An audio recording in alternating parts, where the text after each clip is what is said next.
The first gunshot echoed across Blackridge Hollow at 4:47 a.m. Caleb Hale was already awake. He'd been awake for hours, sitting in the dark cabin with black coffee going cold between his palms, watching the tree line through a window that hadn't been cleaned in months. Sleep was a luxury he'd stopped affording himself somewhere around the second anniversary of Sarah's death. The shot came from the eastern ridge. Too close, too clean. Not the panicked blast of a weekend hunter stumbling through unfamiliar territory. This was practiced, professional. He was out the door before the echo faded. The November air bit through his flannel like broken glass. Frost crunched under his boots as he moved through the pines, rifle slung across his back, more from habit than expectation. He'd stopped hunting 2 years ago. Stopped most things, really. The mountain had become less a home and more a waiting room, a place to exist while the rest of the world moved forward without him. But something about that shot felt wrong. The tracks appeared 50 yards from his northern trapline, fresh boot prints pressed deep into semi-frozen mud. 2 sets. Maybe 3. They moved with purpose, cutting straight through terrain that should have slowed anyone who didn't know the land. Caleb crouched, studying the prints. Military tread. Recent. Still sharp at the edges where ice hadn't fully formed. His trapline had been destroyed. Not tripped. Destroyed. Someone had taken wire cutters to every snare within a 100-yard stretch, leaving coiled metal scattered like discarded thoughts. The precision bothered him more than the act itself. This wasn't vandalism. It was a message. He followed the trail higher. 20 minutes of hard climbing brought him to the clearing where he found the elk. What was left of it? The animal had been gutted with surgical efficiency. Organs removed, choice cuts harvested, the rest abandoned to rot. But it was the head that stopped him cold. Severed clean at the neck. Gone. Trophy kill. Caleb had seen poaching before. Hell, he'd worked game enforcement for 6 years before everything fell apart. But this was different. Poachers took what they needed and ran. This was theater, statement killing. His hand drifted to the rifle without thinking. Blood trail led east, deeper into the mountain spine where the old logging roads cut through territory most people forgot existed. He'd hiked these ridges 1,000 times with Sarah, back when the world still made sense, back when he could sleep without seeing her face in every shadow. The trail split at Widow's Creek. 2 sets of tracks peeled off toward the main road. One continued higher, into the granite maze where the mountain turned hostile and mean. Caleb hesitated, something cold sliding down his spine that had nothing to do with temperature. Then he heard the engine. Diesel. Heavy. Moving fast on the old fire access road that wasn't supposed to exist anymore. The Forest Service had gated it off 3 years back after the budget cuts. Caleb pushed through deadfall and emerged onto the ridgeline just in time to see the truck disappear around the bend. A dark Chevy Silverado with mud-caked plates and a covered bed. Moving like the driver knew exactly where every pothole and washout waited. Local. He watched until the dust settled, then turned back to the blood trail. That's when he found the second kill site. This one was worse. 3 deer, all bucks, all butchered with the same cold precision. Heads gone. Organs scattered, and carved into the bark of a nearby aspen, still bleeding sap, a symbol that made Caleb's breath catch in his throat. He knew that mark. Had seen it once before, 3 years ago, scratched into the dirt beside Sarah's truck the day they found her body wrapped around a tree on Highway 14. The official report called it an accident. Icy roads, excessive speed, tragic loss. Caleb had never believed it. Sarah had been researching illegal hunting operations for a documentary she was producing, tracking a network of trophy killers who paid premium money for off-season kills in protected territory. She'd gotten close to something. Too close. 2 days before she died, she'd called him from somewhere on the mountain, voice tight with excitement and fear. "I found it, Caleb, the whole operation. I know where they're staging." He'd been in Denver for a training seminar, stuck in a hotel conference room learning updated protocols he'd never use. "Found what?" "Sarah, slow down. I can't, not on the phone. But I've got proof, names, routes, everything." "Then come down. We'll take it to the feds together." Silence on the line, just wind and static. "Sarah? I love you. You know that, right?" "Of course I know that. What's going on? If something happens, nothing's going to happen. If it does, don't let them bury it. Promise me." He'd promised. 48 hours later, she was dead. The investigation lasted 6 days. Closed case. Accidental death. They'd found her camera equipment in the wreckage. Every memory card erased clean. Her laptop destroyed. Notes gone. Convenient. Caleb had pushed, demanded answers, called in every favor he had from his law enforcement days. But the case stayed closed, and the questions piled up like snow until they buried everything except the ache. So he'd walked away from the job, from the town, from every piece of life that reminded him of what he'd lost. Bought this land on the edge of Black Ridge Hollow with what was left of their savings and tried to disappear into the quiet. 3 years of silence, until this morning. He photographed the symbol with his phone, hands steadier than they should have been. Then he followed the trail higher, into territory that turned the forest dark and close. The old logging road appeared like a scar, overgrown but still visible, cutting through terrain the maps claimed didn't have road access. Fresh tire tracks marked the path. Recent use. Heavy vehicles. Caleb moved carefully now, every sense dialed up. A quarter-mile in, he found the staging area. It was hidden in a natural depression, invisible from the main trails, accessible only by the forgotten logging route. Someone had set up a semi-permanent camp, canvas tents, portable generators, a refrigerated trailer marked with a commercial meat processing logo that he knew for certain didn't operate anywhere near Black Ridge County. Empty now, but recently used. Recently, he checked the trailer first, locked, but through the gaps in the door seal, he could see hanging racks and drain grates, industrial setup. This wasn't weekend poachers, this was organized. The tents yielded more. Sleeping bags, propane heaters, scattered gear that spoke of multiple occupants rotating through. And in the corner of the largest tent, hidden under a tarp, he found the heads. 14 of them. Elk, deer, mountain lion, even a black bear. All trophy quality. All fresh enough that the smell hadn't turned yet. Caleb's stomach twisted. This was a hunting operation, all right, but not for meat, for money. Rich clients paying for illegal kills they could mount on walls and brag about at cocktail parties. And Sarah had found it. He was photographing the evidence when he heard the vehicles. Multiple engines. Coming fast. Caleb killed the trailer and moved, slipping into the tree line just as 3 trucks rolled into the clearing. The same Silverado from earlier, plus a white F250 and a black Suburban with windows tinted dark enough to be illegal. 6 men climbed out, armed. 2 carried rifles like they knew how to use them. The others had sidearms visible on their hips. Caleb pressed himself against a boulder, watching. Tire tracks all over the access road, one of them was saying. Tall guy, maybe 40, with a face that looked comfortable giving orders. Someone's been up here. Could be hikers, another offered. Younger. Nervous energy. In November. On a gated road? The tall one shook his head. Run the perimeter. I want to know who, and I want to know now. They fanned out with practiced efficiency. Caleb waited until they'd moved past his position, then started backing deeper into the forest. He'd gotten 20 yards when his boot came down on a dead branch. The crack echoed like a second gunshot. Everything stopped. There. Boot steps crashed through underbrush. Caleb ran.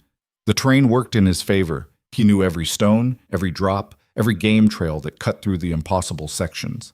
But they were younger, faster, and motivated. A bullet punched bark off a tree to his left. Just trying to scare him, someone shouted.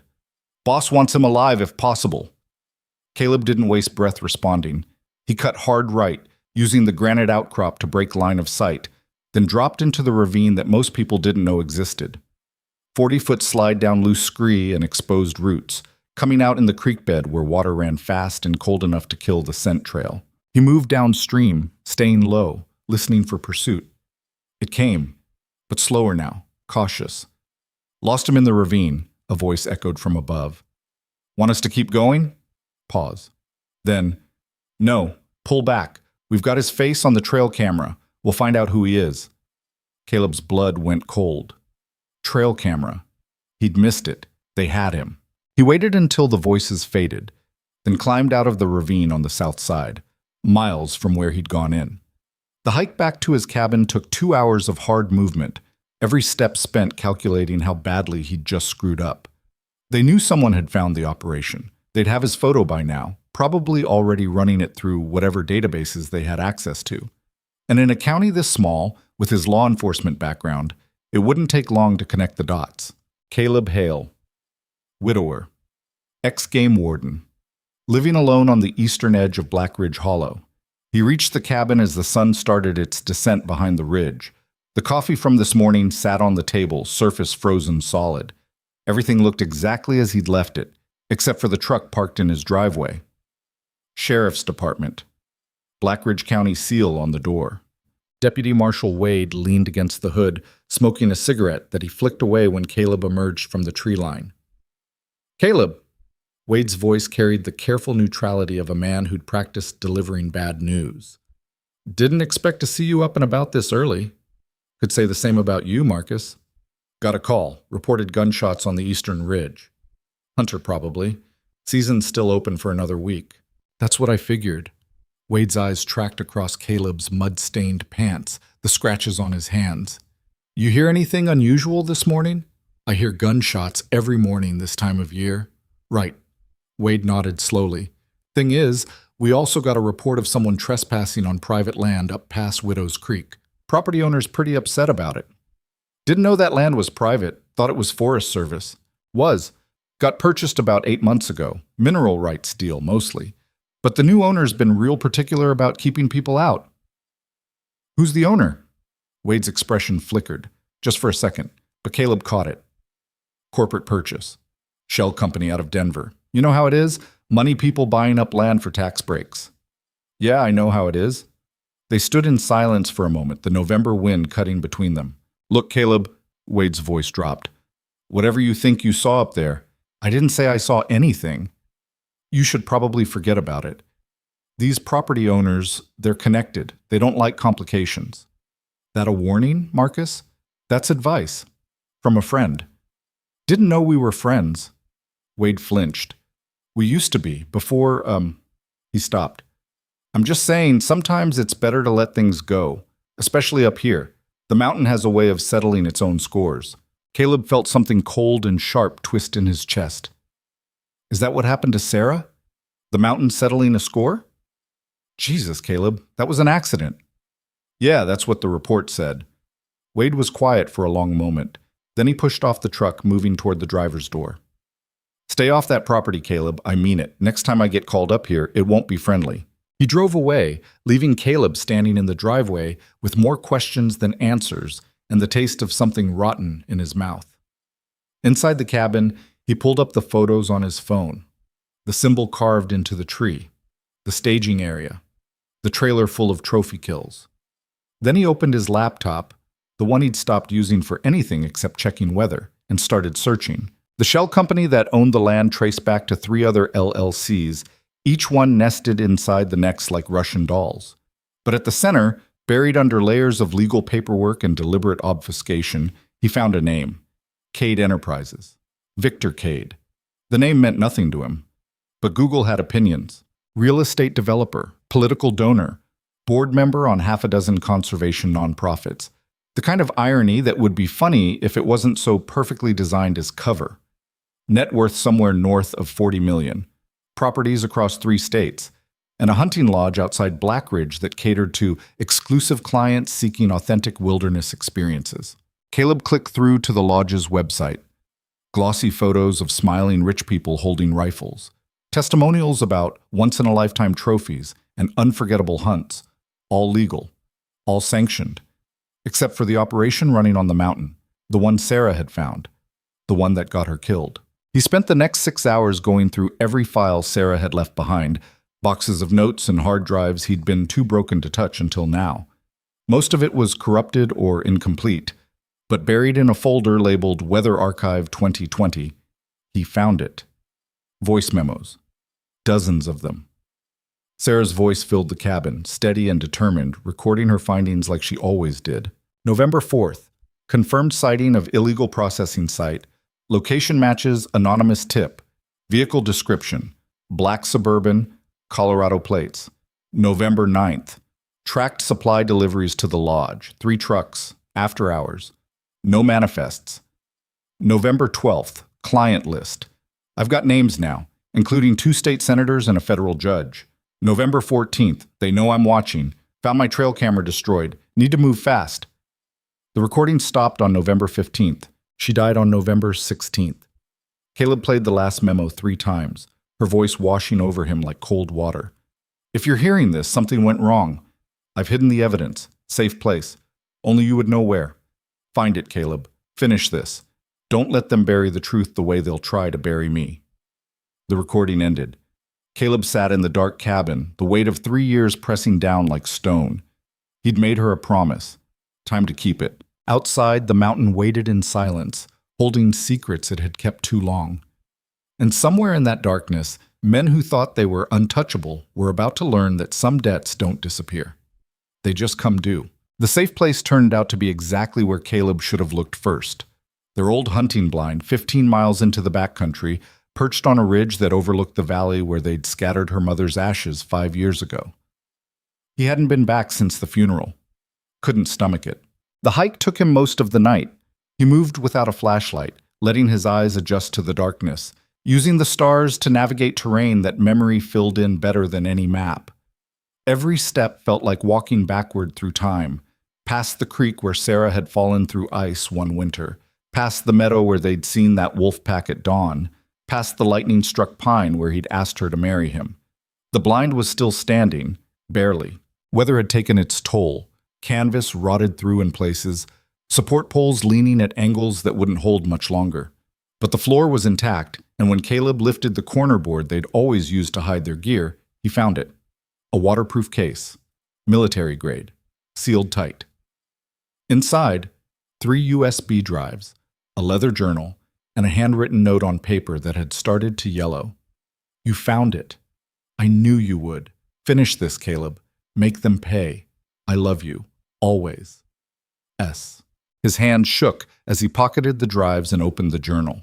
Sarah's handwriting covered every page. Names, dates, license plates, client lists with amounts that made his stomach turn.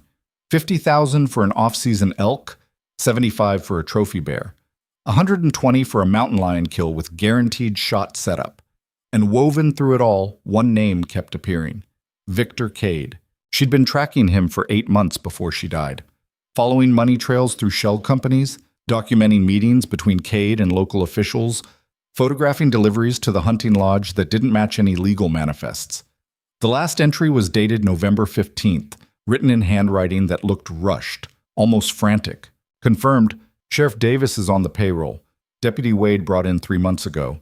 Can't trust local law enforcement. Federal contact established. Meeting set for November 18th in Denver. Agent confirms this goes higher than I thought. State politicians involved. Maybe federal. Need to get evidence out before... It stopped mid-sentence. Caleb read it twice, then snapped the journal shut and climbed down from the blind. Dawn was breaking over the eastern ridge, painting the snow-covered peaks in shades of pink and gold that Sarah would have stopped to photograph. He didn't stop. By the time he reached the cabin, the sun was full up and his phone had 6 missed calls. All from the same Denver number. He didn't recognize it. The phone rang again as he stepped through the door. This time he answered. Mr. Hale? A woman's voice. Professional. Careful. My name is Agent Rachel Chen, FBI. I need to speak with you about your wife's research. Caleb went still. How did you get this number? From her files. She listed you as her emergency contact for the investigation she was assisting us with. I understand this might come as a shock. Nothing about Sarah shocks me anymore. Pause on the line. Mr. Hale, I'm going to be direct with you. Your wife was working with our field office on a case involving illegal wildlife trafficking and political corruption. We were scheduled to meet with her on November 18th, 3 years ago. She never showed up. She died 2 days before your meeting. I know, and I'm sorry. We looked into the accident, but local law enforcement was already compromised. Another pause. Longer this time. You know. I'm starting to. Mr. Hale, if you have access to any of your wife's research, any evidence she might have collected, I need you to bring it in immediately. This case is still active and who killed her? We don't have definitive proof that her death was anything other than who killed her. Chen Sai crackled through the speaker. Off the record, we believe her vehicle was tampered with. Brake lines, steering column. made to look like weather-related loss of control. But we can't prove it without evidence, and every piece of physical documentation disappeared within hours of her death. Victor Kade. Silence. Mr. Hale, I can't confirm or deny. I found her files. All of them. And this morning I found the staging site she documented. The whole operation is still running. Jesus Christ. Chen's professional tone cracked. You need to get out of there. Now. If they know you found the site, they know. Then you're in immediate danger. I'm sending a team. How long? 6 hours. Maybe 5 if we push it. But you need to stay hidden until... I'll meet you at the Blackridge Sheriff's Station. Noon tomorrow. Mr. Hale, that's not safe. The sheriff is compromised. I know. That's why I'm meeting you there. Public. Witnesses. They can't disappear me in front of the whole town. They've done it before. Not to me, they haven't. He hung up before she could argue. The next call came 10 minutes later. Local number this time. Blackridge area code. Mr. Hale. A man's voice. Older. Uncertain. This is Father Tom Weaver from St. Michael's. I'm sorry to bother you, but I was wondering if you might have time to stop by the rectory today. There's something I need to discuss with you. About Sarah. Caleb's grip tightened on the phone. What about her? Not over the phone. Please. It's important. Father, I'm not really in a church-going mood these days. I understand, but this isn't about faith, Mr. Hale. It's about confession. The word hung in the air between them. Whose confession? I'll explain when you get here. Please, before it's too late. The line went dead. Caleb stood in his kitchen, looking at the journal and USB drives spread across the table, and made a decision that would have terrified the man he used to be. The scared version of himself died with Sarah. What was left didn't scare easy. He loaded the Glock he'd kept in the safe, checked the magazine twice, and headed for town. St. Michael's sat on the edge of Blackridge's historic district, a small stone building that had been serving the community since the mining days. Father Weaver met him at the side door, a thin man in his 60s with gray hair and eyes that looked like they hadn't slept in weeks. Thank you for coming. Weaver locked the door behind them. I wasn't sure you would. You said this was about Sarah, in a way. Weaver led him through the dim hallway toward his office. 3 weeks ago, a man came to me for confession. He was dying, cancer, had maybe a month left, and he needed to unburden himself before the end. I'm not interested in deathbed conversions, Father. Neither am I, usually. But what he told me... Weaver stopped outside the office door. I've been bound by the seal of confession for 30 years, never broken it once. But he gave me permission, told me if anything happened to him before he could make it right, I should tell you, specifically, you. Who was he? James Carver. He worked for the county road department, maintenance supervisor. The name meant nothing to Caleb. Weaver opened the office door. Inside, a manila envelope sat on the desk. The night your wife died, Mr. Carver was working late, routine winter prep on Highway 14. He saw a truck pulled off near mile marker 47, right around the bend where Sarah's accident occurred. 2 men, working underneath a vehicle. Caleb's blood went cold. He didn't think much of it at first, figured it was mechanical trouble, but then he recognized one of the men, Deputy Marcus Wade. Son of a bitch. Mr. Carver drove past. Didn't stop. Didn't report it. He told himself it was nothing, just a deputy helping someone with car trouble. Weaver's voice dropped. Then, 6 hours later, your wife's truck went off that same stretch of road. He knew. He knew, and he said nothing. He was afraid. Wade came to see him 2 days after the accident. Made it clear that if Mr. Carver remembered seeing anything that night, it would be unfortunate for his family. Caleb's hands clenched into fists. Mr. Carver has 3 grandchildren. He made a choice, a cowardly choice perhaps, but I don't care about his reasons. No, I don't imagine you do. Weaver picked up the envelope. But he spent 3 years living with that choice, and when the cancer diagnosis came, he realized he couldn't take it to his grave. So he wrote it all down. Dates, times, descriptions, everything he saw that night, and he gave it to me. Where's he now? Dead. 2 weeks ago. Hospice care at County General. Weaver's expression darkened. But here's the thing, Mr. Hale. The death certificate says natural causes, expected progression of his illness. You don't believe that. I visited him the day before he died. He was weak, yes, but stable. The hospice nurse said he had at least another week, maybe two. Then suddenly, overnight, he takes a turn and Weaver spread his hands. Gone. They killed him. I can't prove that. But the nurse who was on duty that night, she quit the next morning, left town, won't return my calls. Caleb took the envelope. Inside were 3 handwritten pages, shaky but legible, detailing exactly what James Carver had seen on November 16th. Times matched up. Vehicle descriptions matched Wade's personal truck. And at the bottom, a single line that made everything clear. I watched them murder her, and I did nothing. May God forgive me, because I never will. There's more, Weaver said quietly. Mr. Carver wasn't the only one who came to me. Over the past 3 years, I've had 4 other parishioners mention things. Strange things. Trucks running at odd hours on the old logging roads. Hearing gunshots in closed seasons. Seeing people who don't live here coming and going from the Kade hunting lodge. Why didn't you report it? Ooh, to who? The sheriff? The deputies? Half this town works for Kade in some capacity. The lodge employs 70 people. The land deals bring tax revenue, development projects, donations to local charities. Weaver's voice turned bitter. Victor Kade owns Blackridge, Mr. Hale. Not officially, but in every way that matters. Then why tell me? Because you're the only person in this county who has nothing left to lose.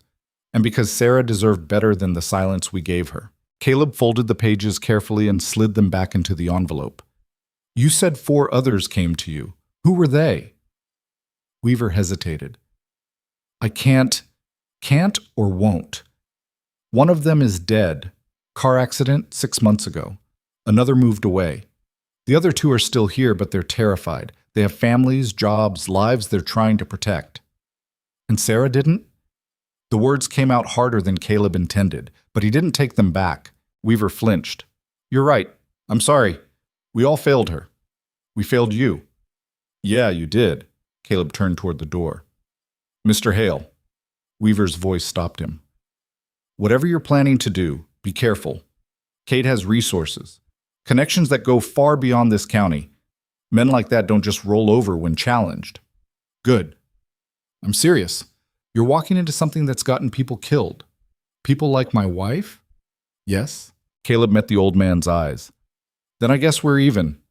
He left through the side door and drove across town to the Blackridge Gazette, the weekly newspaper that had been documenting local affairs since 1889. The office was a narrow storefront wedged between a hardware store and a coffee shop that smelled like burned beans.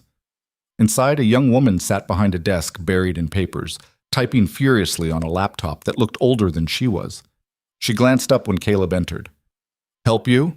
Looking for back issues, November 2020. Physical or digital? Both, if you've got them. She studied him for a moment, then shrugged.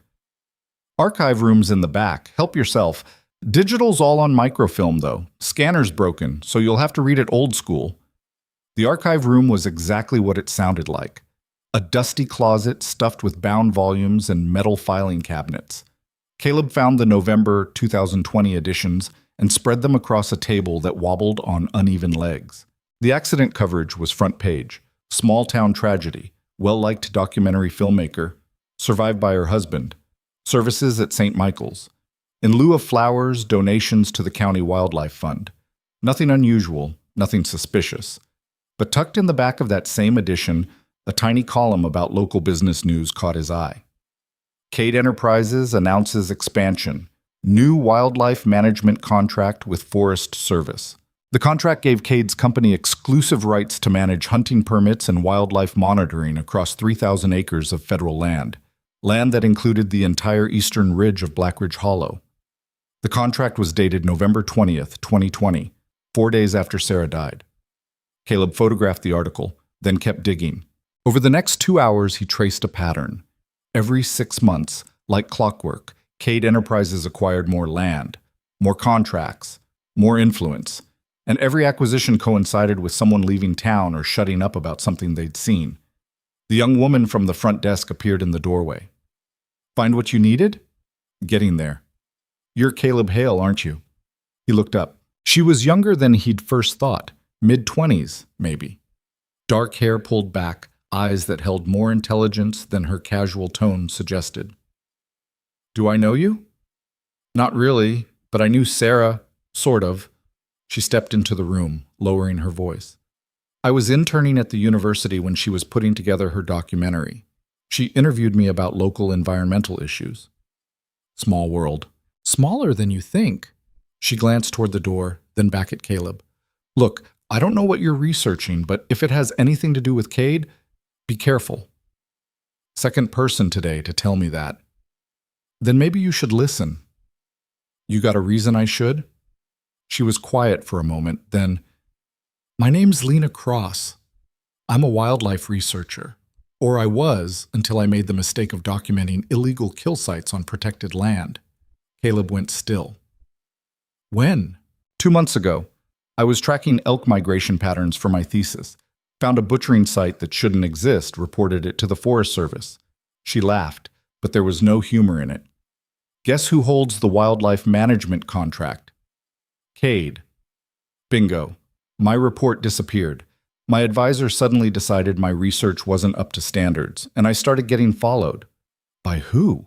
Don't know. Different vehicles, different people, but always there, parking outside my apartment, sitting in coffee shops where I work, never approaching, just watching. You go to the police? Sheriff Davis told me I was being paranoid, suggested I take some time off. Relax. Her jaw tightened. So I quit my program and took a job here, figuring a public position would keep me safer. Turns out the Gazette's biggest advertiser is Kade Enterprises. Jesus. Yeah. Lena crossed her arms. Whatever you're digging into, Mr. Hale, it's bigger than some illegal hunting. This is organized, protected, and the people running it don't leave loose ends. Sarah was a loose end. Lena's expression softened. I heard about the accident. I'm sorry. It wasn't an accident. I know. The words hung between them. Caleb gathered the articles he'd photographed. You still have your research? The documentation you filed? Copies, yeah, not that they've done me any good. I might be able to change that. FBI's opening an investigation. They need evidence. Lena's eyes widened. The FBI? Agent out of Denver. She's been working this case since Sarah died, but she needs proof. Physical documentation. Witnesses willing to testify. That's a good way to end up dead. Probably. And you're doing it anyway. Don't have much choice. Lena studied him for a long moment. Then she pulled out her phone and started typing. I'm sending you the files, everything I documented. GPS coordinates, photographs, field notes. It's all there. This could put a target on you. Newsflash, I already have one. At least this way it might actually mean something. Her phone chimed. There, sent. Caleb's phone buzzed with the incoming files. Thank you. Don't thank me yet, just make sure it counts. He left the Gazette office as afternoon shadows started stretching across Main Street. The town looked peaceful, normal. Pickup trucks parked outside the diner, kids walking home from school, old men sitting on benches outside the feed store. A town that had learned to look the other way. His truck was parked 2 blocks down. He'd made it halfway there when the black Suburban pulled up alongside him. The rear window rolled down. Mr. Hale. The voice was smooth, cultured, the kind that belonged to boardrooms and country clubs. I think we should talk. Caleb stopped. The man inside was maybe 60, well-dressed in the careful way that screamed money without flashing it. Silver hair, tanned skin, eyes like chips of ice. Victor Kade. Get in, Kade said. It wasn't a request. I'm good here. I'm afraid I must insist. 2 men climbed out of the front seats. Big guys. Professionals. Not making threats, just making presence known. Caleb glanced around. The street was empty now. Nobody on the benches, the school kids gone, like the town itself had decided to disappear. He got in the Suburban. The interior smelled like leather and expensive cologne. Kade sat on the far side of the back seat, perfectly relaxed, one arm stretched along the headrest. I apologize for the dramatic approach, Kade said as the vehicle started moving, but you've been difficult to reach through conventional channels. Maybe I don't want to be reached. Understandable. You've had a difficult few years, losing your wife like that. Tragic, truly. Caleb's hands clenched in his lap.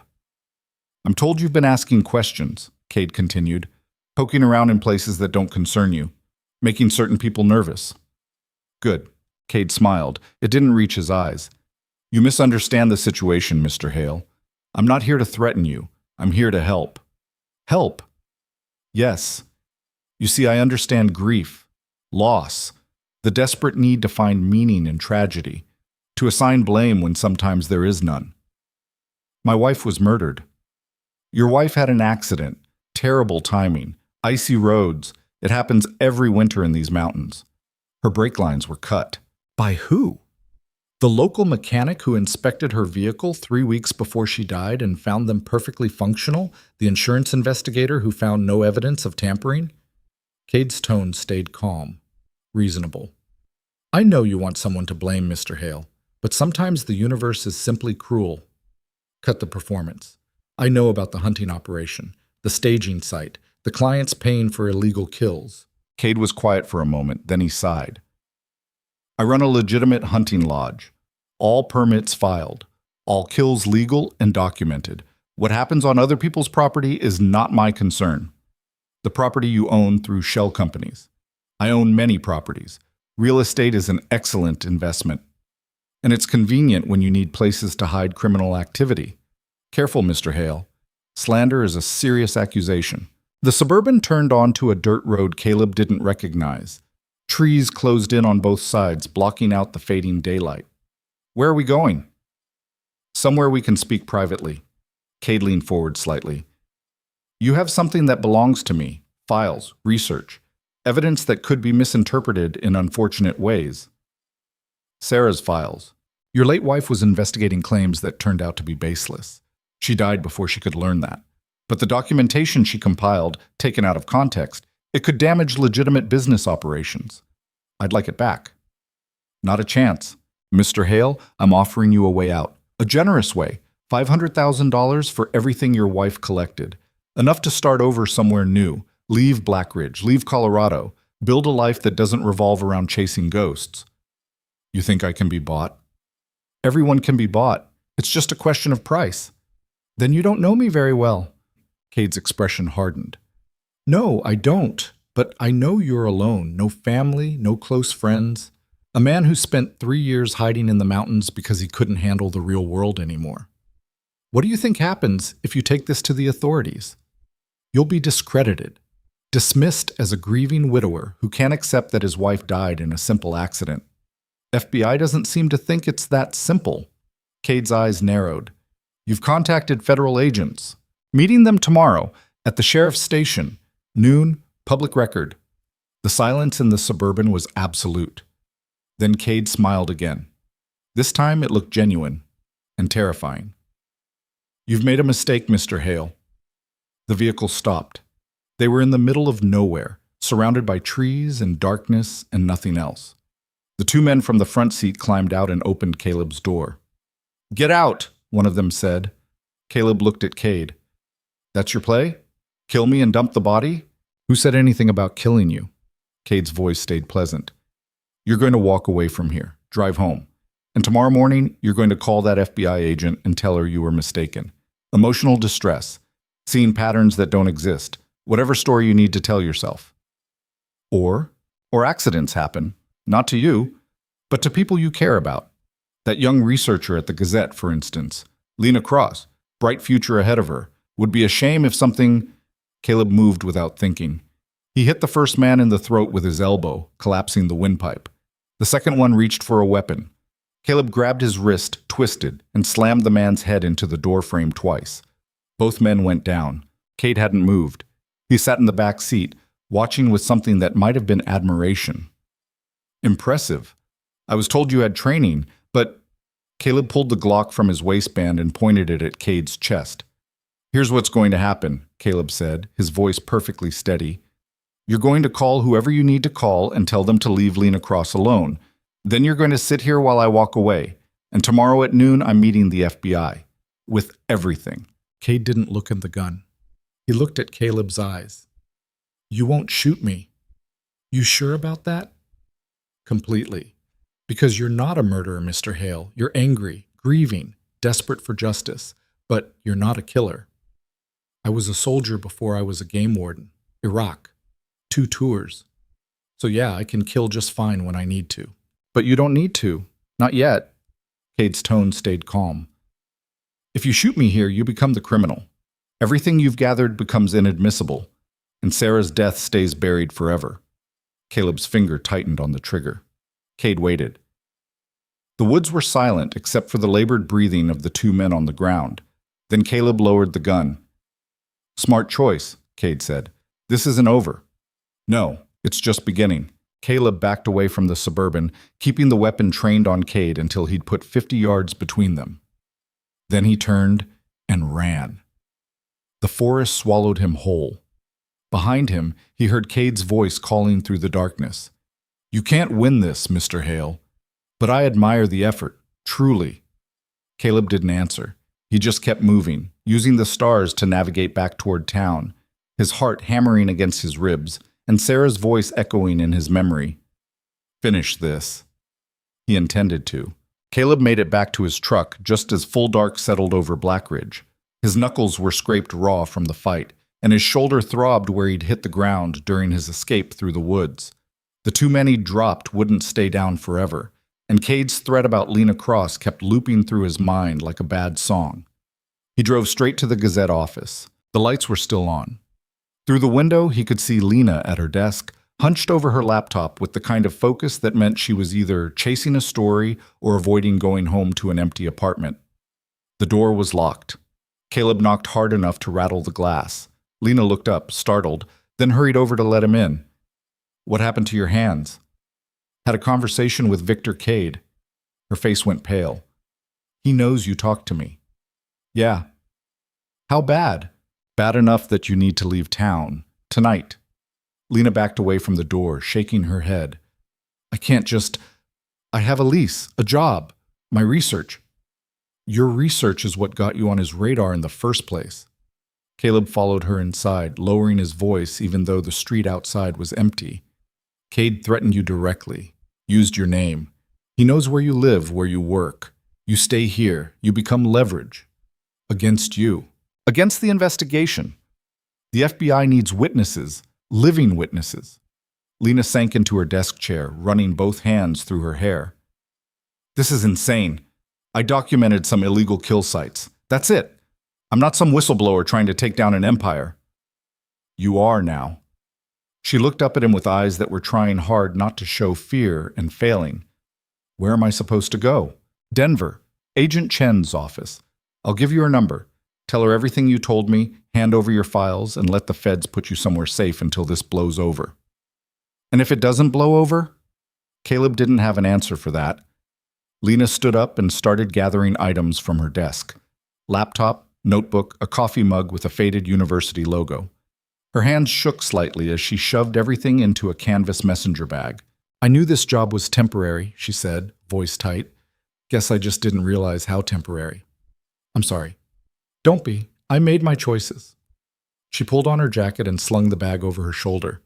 You meeting Chen tomorrow? Noon. Sheriff's station. That's either brave or stupid. Probably both. She almost smiled.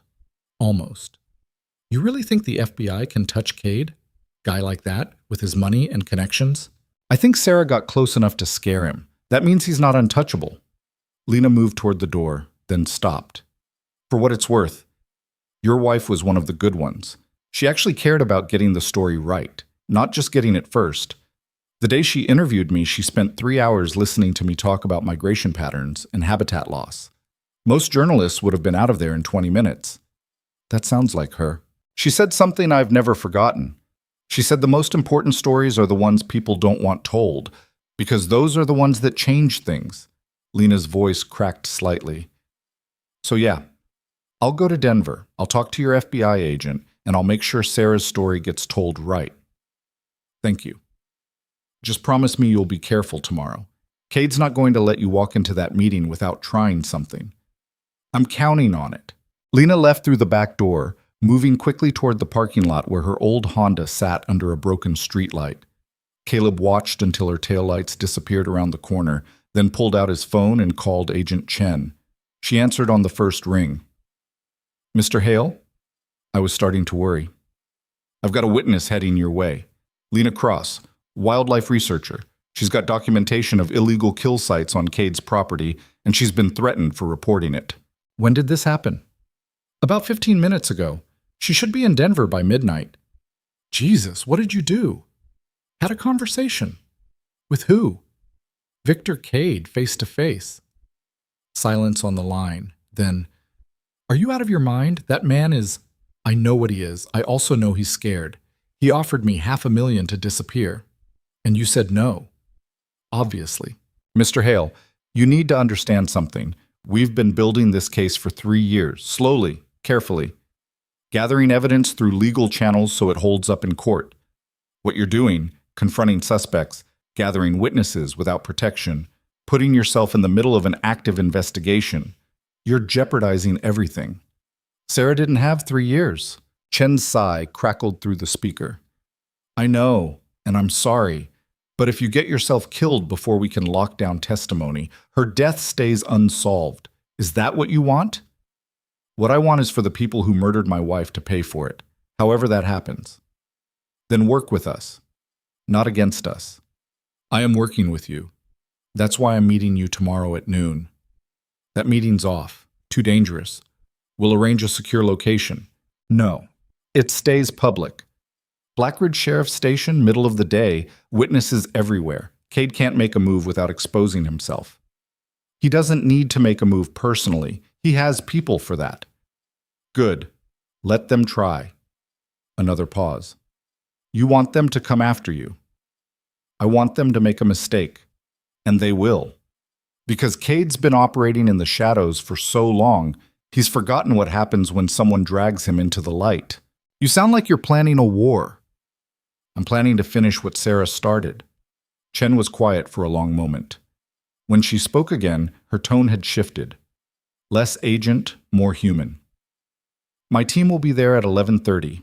We'll set up surveillance outside the station, wire the meeting room, have plainclothes officers positioned throughout the building.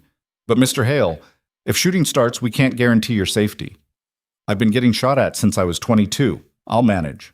That's not reassuring. Wasn't meant to be. He hung up and drove home through darkness that felt thicker than it should. The cabin sat exactly as he'd left it, isolated, dark, surrounded by forests that whispered with night sounds. For 3 years, this place had been his refuge, his prison. Now it felt like a staging ground. Inside, he spread Sarah's journal and the USB drives across the kitchen table. The confession from James Carver. Lena's research files. Everything he'd gathered in the past 48 hours pointed to the same conclusion. Victor Kade had built an empire on blood and silence, and tomorrow that empire started crumbling. Caleb spent the next hour uploading copies of everything to a secure cloud server, then emailing the access codes to Agent Chen with instructions to release it all if he didn't check in by sundown tomorrow. Dead man's switch. Old soldier habit. Then he did something he hadn't done in 3 years.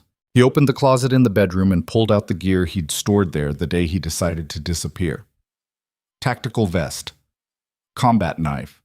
The rifle he'd carried through Fallujah. All of it wrapped in plastic, preserved like artifacts from someone else's life.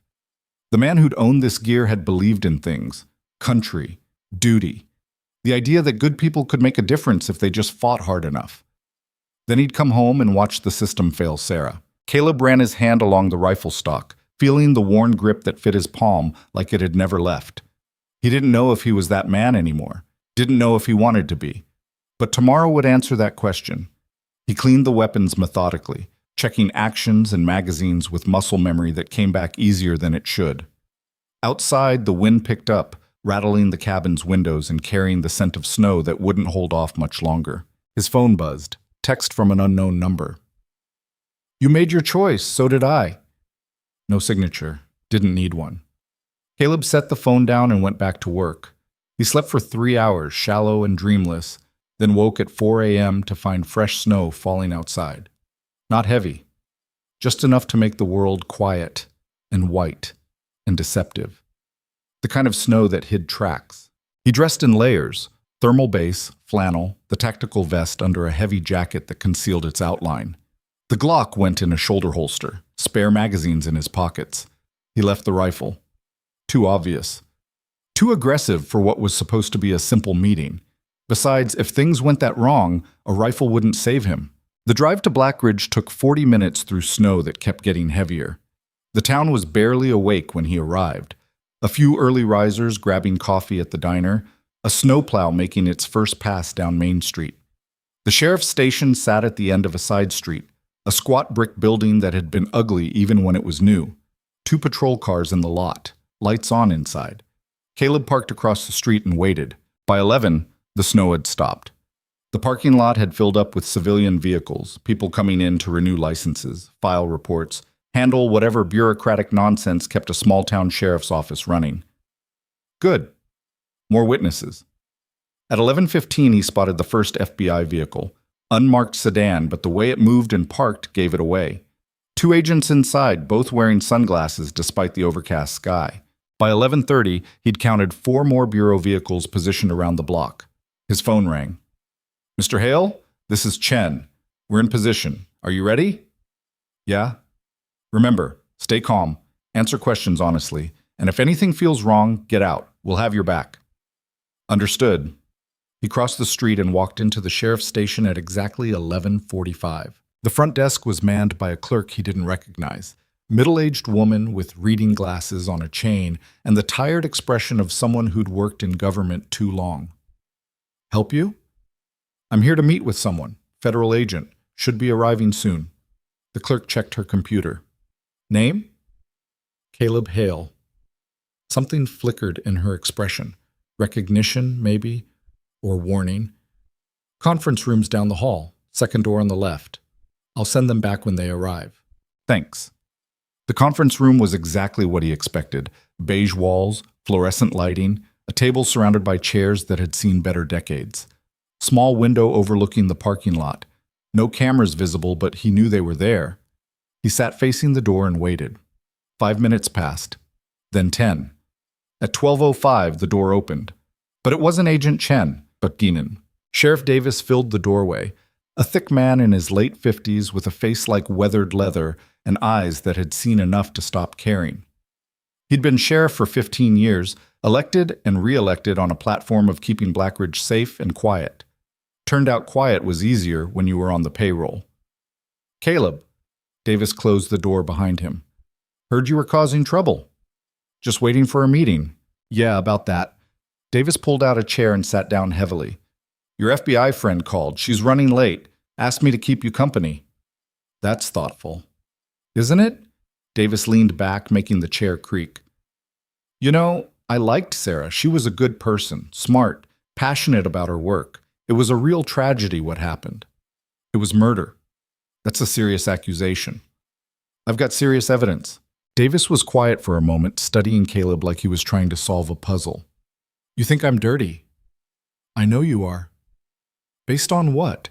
Conspiracy theories from a dead man who was high on morphine when he gave his so-called confession?" "Based on 3 years of watching you bury the truth." "I buried nothing. I investigated your wife's death thoroughly. Accident reconstruction, witness interviews, forensic analysis, everything pointed to driver error on icy roads.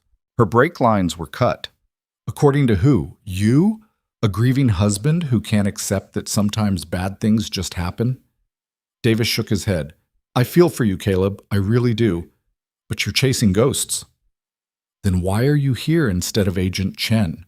Davis's expression hardened. "Because I'm trying to save your life, you stubborn son of a bitch. You're walking into something you don't understand. People far above my pay grade are involved. They have resources, patience, and no qualms about making problems disappear. Like Sarah. Sarah made her own choices. She knew the risks. And James Carver, he make his own choices too?" Something shifted in Davis's face, just for a second. Then it was gone. "Carver died of cancer, after giving a confession that implicated your deputy in tampering with Sarah's vehicle. Carver was dying and desperate to make peace with himself. He would have said anything. He gave specific details, times, locations, vehicle descriptions, none of which can be verified. Wade's truck matches the description. Half the trucks in this county match that description." Davis stood up. "Listen to me carefully. The meeting you're waiting for, it's not happening. Chen got pulled back to Denver, some bureaucratic thing. And even if she does show up eventually, she's got nothing. No case. No evidence that'll hold up in court. Just the paranoid rambling of a man who can't let go. You're lying. Am I? Then where is she? Davis checked his watch. 12:15. Meeting was supposed to start half an hour ago. Caleb's phone was in his pocket. He pulled it out and dialed Chen's number. It went straight to voicemail. Davis smiled. Cell service can be unreliable in the mountains, especially when someone knows which towers to interrupt. You can't stop this. I'm not stopping anything. I'm just giving you one last chance to walk away. Take the money Kade offered. Leave Colorado. Build a new life somewhere else. Because if you stay, if you keep pushing this, you won't like how it ends. Is that a threat? It's a prediction. The door opened. Deputy Wade stepped in, hand resting casually on his sidearm. Sheriff, we've got a situation outside. Davis didn't look away from Caleb. What kind of situation? Federal agents. 4 vehicles. They're asking about the meeting with Mr. Hale. Relief flooded through Caleb like cold water. Davis's jaw tightened. Tell them Mr. Hale is assisting with a local matter. We'll send him out when we're done. They say they're not leaving without him. Then they can wait. Wade hesitated. Sir, one of them's pretty insistent. Says if we don't produce Mr. Hale in the next 5 minutes, they're coming in with a warrant. Davis turned to Caleb. Last chance. Go to hell. Have it your way. Davis moved toward the door. Wade, escort Mr. Hale outside. Let the feds have him. We're done here. Wade stepped aside as Caleb stood and walked past both of them into the hallway. His heart was hammering, but he kept his expression neutral. The front lobby was tense. The clerk had disappeared. 2 more deputies stood near the entrance, both armed, both watching Caleb with expressions that could have meant anything. Outside, he could see the FBI vehicles through the glass doors, agents standing beside them, waiting. Caleb pushed through the doors into cold air that bit at his lungs. Agent Chen was walking toward him, a woman in her mid-30s with sharp eyes and a no-nonsense expression. 2 other agents flanked her, hands hovering near their weapons. Mr. Hale, sorry we're late, technical difficulties. I noticed. You okay? Better now. Chen glanced past him at the sheriff's station. They give you trouble? Nothing I couldn't handle. Good. Because we need to move fast. Get in the car. We'll debrief on the way to Denver. On the way, what about the meeting? Meeting's compromised. Someone tipped off Kade that we were coming. We need to get you somewhere secure while we process the evidence you've gathered. Caleb looked back at the station. Through the glass, he could see Davis and Wade watching. Waiting. They're just going to let me walk away? They don't have a choice. Not with federal agents as witnesses, Chen's voice dropped. But that protection ends the second we leave Black Ridge, so we need to move. Now. She was right. Caleb knew it. But something felt wrong. How did you know the meeting was compromised? Chen frowned. What do you mean? You said someone tipped off Kade. Who? How did you find out? We intercepted communications, standard surveillance. When? This morning. Why? Because Davis just told me you got pulled back to Denver, that the meeting was canceled. Chen's expression went cold. I never canceled, and I've been in Colorado since yesterday. They both turned to look at the station at the same time. Davis was gone. So was Wade. Get in the car, Chen said, voice tight. Right now. Caleb started moving. That's when the shooting started. The first shots came from the rooftop across the street. Precise, professional fire that punched through the FBI sedan's windshield and sent agents diving for cover. Chen grabbed Caleb's arm and pulled him behind a patrol car as more shots rang out. Glass shattered. Someone screamed. Sniper, one of the agents yelled. Roof of the hardware store. Return fire erupted from the FBI positions. The sound was deafening in the small-town quiet. Caleb drew his Glock and stayed low, scanning for threats. This wasn't random. This was coordinated. Someone had known exactly when and where he'd be. We need to move, Chen was yelling into her radio. All units converge on our position. We have an active shooter and a high-value witness. High-value witness. That's what he'd become. More gunfire from a second position, the roof of the feed store. They were boxed in. One of the FBI agents went down, clutching his shoulder. Another dragged him behind cover. Can you drive? Chen shouted at Caleb. Yeah. Then get to that truck. She pointed at a civilian pickup parked at the curb. Keys are in it. Go. What about you? We'll cover you. Move.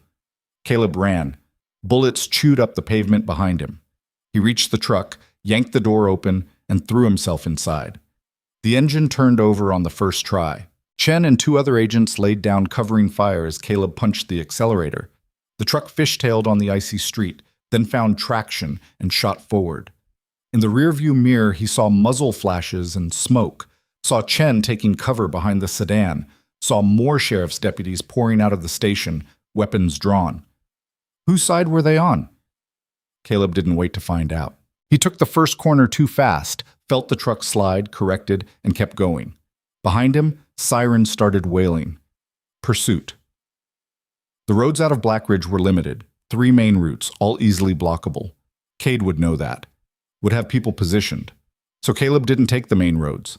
He cut through the residential district, bouncing over curbs and through yards, scattering trash cans and decorative fencing. People stared from their porches. Someone shouted. He didn't stop. The edge of town came up fast. Caleb aimed the truck at the tree line where the old logging roads began, the same network he'd been hiking for 3 years. Roads most people didn't know existed. Roads the sheriff's department definitely didn't know. The truck crashed through brush and hit the first trail hard enough to rattle Caleb's teeth. Behind him, the pursuit vehicles were still coming, but they were hesitating. City cops and patrol cars weren't built for off-road pursuit. Caleb pushed deeper into the forest. The trail climbed, steep and rocky, testing the truck's suspension. Branches scraped the sides. The undercarriage slammed against stones that would have stopped a lighter vehicle. But this was a mountain truck, built for this. He drove for 20 minutes, following paths he'd memorized during countless solitary hikes. The pursuit fell away. Either they'd given up or gotten stuck. Didn't matter. They'd come at him another way. Caleb stopped at a ridge overlook where cell service flickered in and out. He tried Chen's number. It rang twice, then connected. Hale? Jesus Christ, where are you? In the mountains. You okay? We're fine. 2 agents wounded, but they'll live. What the hell was that? An ambush. Kade knew we were meeting. Yeah, no kidding. Someone leaked the location. We've got a mole in the department. Davis? Probably. Maybe Wade? Hell, maybe the whole sheriff's office. Chen's voice was tight with fury. We're pulling back to Denver to regroup. I need you to find somewhere safe and stay there until we can extract you properly. I'm not running. Hale, they just tried to kill me in front of federal agents in broad daylight. That's desperation. That means I'm close to something they can't afford to have exposed. Or it means they're willing to risk everything to shut you up. Either way, I'm not stopping. Then you're on your own. I can't protect you if you won't work with us. I never asked for protection. I asked for justice. Justice doesn't mean anything if you're dead. Caleb looked out at the mountains stretching in every direction. Somewhere out there, Sarah had died trying to expose the truth. Somewhere out there, men who thought they were untouchable were planning their next move. Tell me something, he said. You've been working this case for 3 years. Why hasn't Kade been arrested yet? Chen was silent for a moment. It's complicated. Uncomplicated. The evidence is circumstantial. We have documents, testimonies, financial records, but Kade's lawyers are better than ours. Every time we get close, something falls apart. Witnesses recant. Documents disappear. People leave town. Or die. Yeah. Or that. So what's the plan? Keep building a case until he dies of old age? The plan is to do this right. Buy the book. So it sticks. Your book got Sarah killed. And going rogue will get you killed. Is that what you would have wanted? The question hit harder than it should have. Caleb closed his eyes, seeing Sarah's face in his memory, remembering her laugh, her stubbornness, her absolute refusal to back down from a story she believed in. She would have wanted the truth to come out, whatever it took. Then help us get there the right way. I am helping, just not the way you want. He hung up before Chen could argue further. The truck had maybe a quarter tank of gas left, not enough to get to Denver, barely enough to get back to the cabin. But the cabin was a trap now. They'd be watching it. Caleb started the truck and drove higher into the mountains, toward a place he hadn't visited in years, a place Sarah had loved, the old fire lookout tower. It sat at the highest point of the ridge, abandoned since the Forest Service budget cuts. 3 stories of metal and wood that Sarah had used as a photography blind, climbing up at dawn to catch the light hitting the valley. Caleb reached it just as the sun started its descent. The tower was exactly as he remembered, weathered, leaning slightly, but still solid. He climbed to the top floor and found what he'd hoped for. An old footlocker Sarah had stashed with emergency supplies. Blankets, bottled water, first aid kit, even a burner phone still in its packaging. She'd always been prepared. Caleb set up position at the window that overlooked the valley. From here, he could see for miles, could see anyone coming long before they saw him. He activated the burner phone and sent a single message to Chen's number. Found something Sarah left behind, evidence she hid before she died. Will send location once I verify contents. It was a lie. But it was the kind of lie that would make Kade move. And when people moved in desperation, they made mistakes. Caleb settled in to wait, watching the sun paint the mountains in shades of orange and red. Somewhere down there, men were planning, plotting, trying to figure out how to silence him without creating more problems. They'd come. And when they did, he'd be ready. Because the scared version of himself had died with Sarah. What was left was something colder, something patient, something that had spent 3 years learning every inch of this mountain while they'd gotten comfortable in their corruption. The wind picked up, rattling the tower's windows. Caleb checked his weapons one more time and smiled. Let them come. They came at 3 in the morning, exactly when Caleb expected. He'd been awake for hours, watching the valley through night vision binoculars he'd found in Sarah's emergency kit. She'd always been thorough like that, prepared for scenarios most people never considered. The vehicles approached without headlights, navigating the old logging roads with the confidence of people who'd scouted the route beforehand. 3 trucks, maybe 12 men total, based on how the suspensions sat. Professional operation. Caleb had spent the intervening hours setting up. Not elaborate traps. He didn't have the materials or time for that. Just simple obstacles designed to funnel them exactly where he wanted them. Fallen logs repositioned to block certain paths. Tripwires connected to empty cans filled with stones. Noisemakers, not weapons. He didn't need to kill them. He just needed to control the battlefield. The first truck stopped about half a mile from the tower. Caleb watched through the binoculars as men climbed out, all armed, all moving with tactical discipline. Ex-military, probably. The kind of contractors Kade could afford to hire. They split into 3 teams. 2 moved to flank the tower from opposite sides. The third approached directly, using the terrain for cover. Standard assault pattern. Caleb waited. The direct approach team reached the first tripwire. Someone's boot caught it, and cans clattered down the slope with a sound that echoed through the pre-dawn silence. The team froze. From his position in the tower, Caleb could hear their voices carrying on the still air. Contact? Negative, just rocks. Stay sharp, could be traps. They kept moving, slower now, more cautious. The flanking teams hit their tripwires simultaneously, one on the north approach, one on the south. More clattering, more confusion. Caleb smiled in the darkness. He'd positioned himself on the 3rd floor with clear sightlines to all 3 approaches. The Glock was loaded and ready, but he'd left the rifle at the cabin. Too much firepower sent the wrong message. This wasn't about killing anyone. This was about making a point. The direct team reached the base of the tower. Caleb could hear boots on metal as someone started climbing the external stairs. Slow, careful, expecting ambush at every turn. He let them get halfway up before he spoke. That's far enough. The footsteps stopped. A voice called up from below. Mr. Hale, we're not here to hurt you. Mr. Kade just wants to talk. He tried talking yesterday. Didn't work out. Yesterday was a misunderstanding. Things got out of hand. People got shot. FBI agents who had no business being here. This is a local matter. Caleb laughed, sharp and humorless. Local matter. Right. Like Sarah's murder was a local matter? Silence for a moment. Then, your wife had an accident. Nobody murdered her. Deputy Wade tampered with her vehicle. I've got a witness statement that puts him at the scene. A statement from a dead man who was high on painkillers. Worthless in court. Maybe, but it's enough to make people ask questions. And questions lead to investigations. Real ones, not the kind Sheriff Davis specializes in. More silence. Caleb could hear radio chatter from below. The team's repositioning. They were trying to figure out how to flush him without risking casualties. "Here's what's going to happen," the voice called up. "You're going to come down, peacefully, and we're going to have a conversation with Mr. Kade, clear up all these misunderstandings. Or we come up and get you. You could try. There are 12 of us, Mr. Hale, and one of you. I'm aware.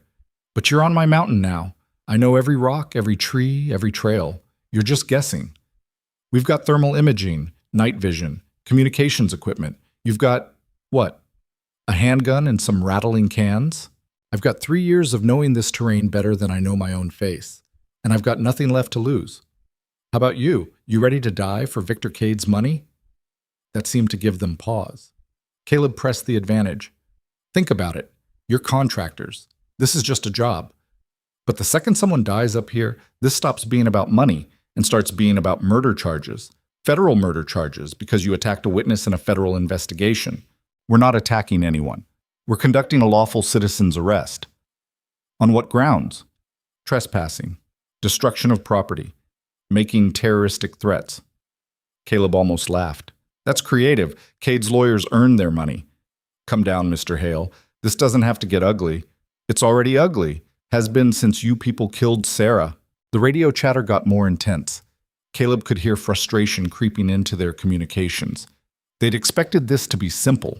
Show up with overwhelming force, grab one middle-aged widower, deliver him to Kade. Instead, they were stuck at the base of a tower, in the dark, on unfamiliar ground, arguing with someone who clearly didn't care about the odds. A different voice called up, older, more authority. "Hale, my name's Carson. I'm team lead. I'm going to be straight with you. We're not leaving without you, one way or another." "Then I guess we're going to be here a while." "We can wait. Sun comes up in 3 hours. Once we can see, your advantages disappear. By then, the FBI will have triangulated your position. Chen's probably tracking your vehicles right now. The FBI has no jurisdiction over a private security consultation." "That what you're calling this? Consultation? We were hired to provide protective services on private property. You're trespassing on that property.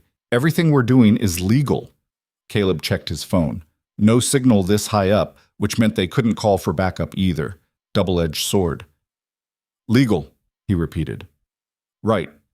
Just like the illegal hunting operation you're protecting. Just like the murder of my wife. All legal. I don't know anything about that." "Convenient." Carson was quiet for a moment.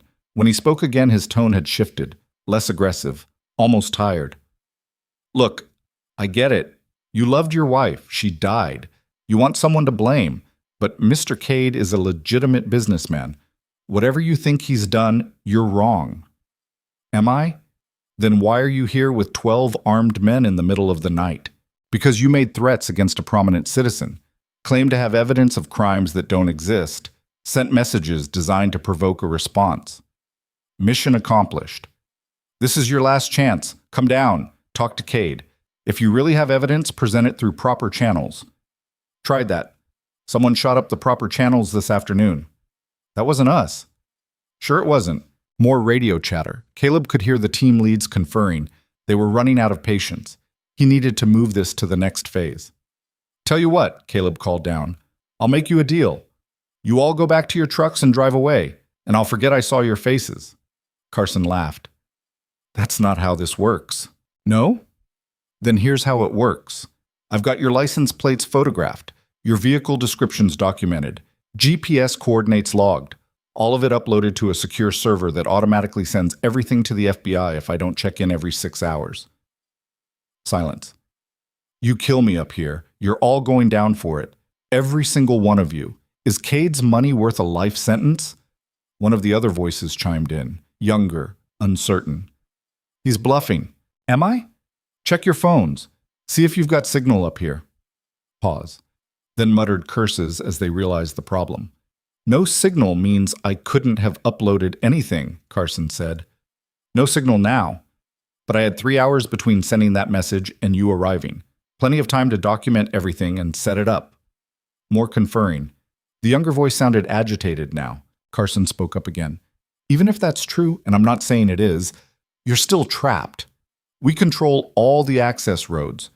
You come down or you starve." Plenty of game up here. I can last weeks. In November? With winter coming? I've survived worse. In Iraq, maybe.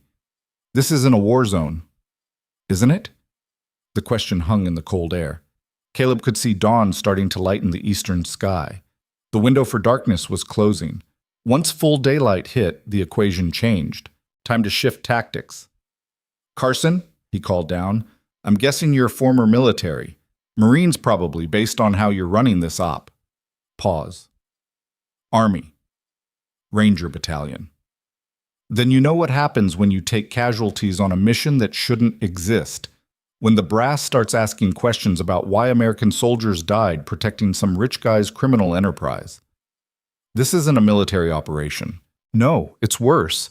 Because you don't have rules of engagement, don't have command backing you up, don't have anything except Kade's money, and money disappears real fast when federal prosecutors start seizing assets.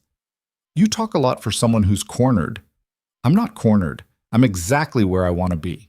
That was only partially true. Caleb's position was defensible but not sustainable.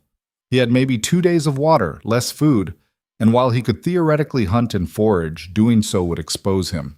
But they didn't need to know that. His phone buzzed. Impossible. There was no signal, except it wasn't a call or text. It was an alert from the automated system he'd set up, the one monitoring local emergency frequencies. Multiple 911 calls from Blackridge, reports of gunfire, federal agents requesting backup. Something was happening in town. Carson must have gotten similar information through his radio because suddenly the tone of the chatter below changed, more urgent, concerned. We've got a situation, someone was saying.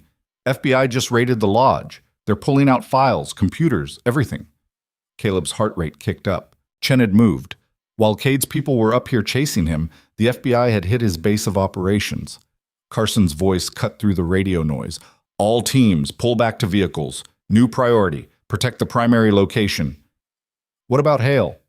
Leave him. We've got bigger problems. The boots on the stairs started retreating. Caleb watched through the binoculars as the teams consolidated and moved back toward their trucks with disciplined efficiency. They were leaving, but not because he'd won, because he'd stopped being the primary target. The trucks started up and rolled out, moving fast despite the rough terrain. Within minutes, they disappeared into the forest, leaving only tire tracks and disturbed snow. Caleb waited another 20 minutes to make sure it wasn't a trick, then climbed down from the tower. The sun was fully up now, painting the valley in shades of gold and white. Beautiful. Sarah would have loved it. He pulled out the burner phone and found a spot where signal flickered to life. 3 bars. Enough. Chen answered immediately. Hale, you alive? Barely. What happened? We hit Kade's hunting lodge at 0400. Simultaneous raids on his Denver offices and his property holdings. We've got warrants for everything, financial records, client lists, communications. The whole operation is coming down. Kade? In custody. Arrested him personally at his home in Denver. He's lawyered up, obviously, but we've got enough to hold him. Caleb leaned against the tower, suddenly exhausted. It's over? Not even close. His lawyers are already filing motions, and we still need your testimony to tie everything together. What about Davis, Wade? Also in custody. State police took them this morning. They're already trying to cut deals. Let them talk. Oh, they will, especially once they realize Kade's going to throw them under the bus to save himself.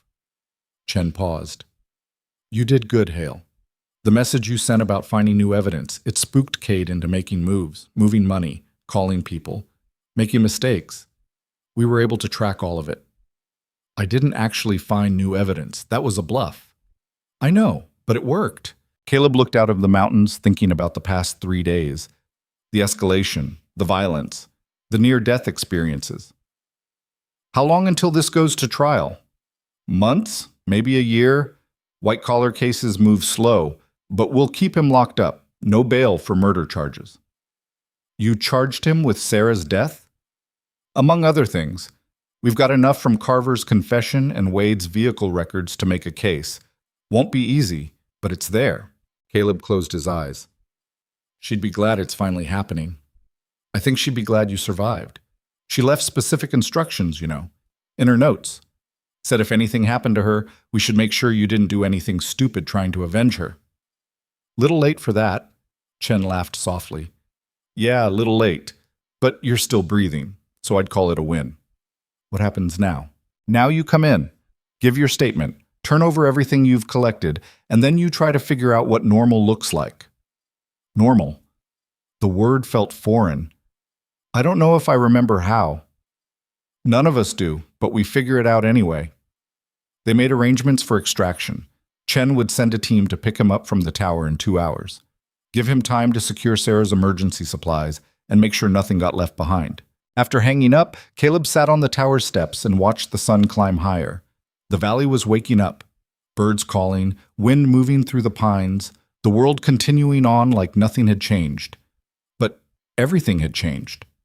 For 3 years, he'd been frozen in grief, stuck in the moment Sarah died, unable to move forward or back. The mountain had been his refuge and his prison. Now the bars were gone. He wasn't sure how to feel about that. His phone buzzed with an incoming text. Unknown number. You think this is over? It's not. I have resources you can't imagine, lawyers, connections, friends, in places that matter. This is a minor setback. Nothing more. Kade. Even from a jail cell, still trying to intimidate. Caleb typed back, "Try me." The response came immediately. "I will. And when I'm free, and I will be free, you'll wish you'd taken my money and disappeared." Caleb stared at this message for a long moment.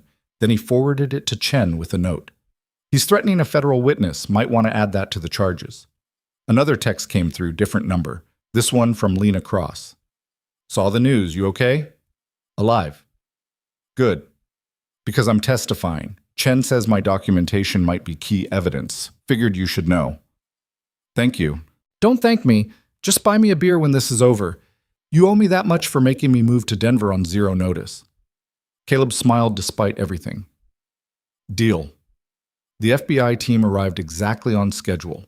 2 SUVs and 4 agents, all armed, all professional. They secured the area, then helped Caleb pack up Sarah's emergency supplies. One of the agents was young, maybe 25, with nervous energy and 2 new gear. "This is incredible," he said, looking out from the tower. "You held off 12 contractors from up here?"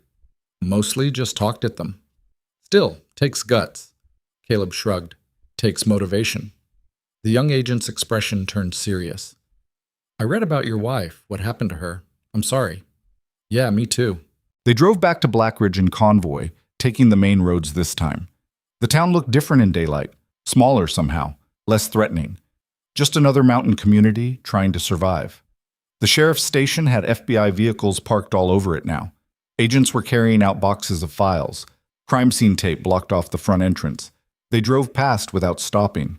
The safe house turned out to be a motel outside Denver, the kind of place that catered to truckers and tourists who couldn't afford better.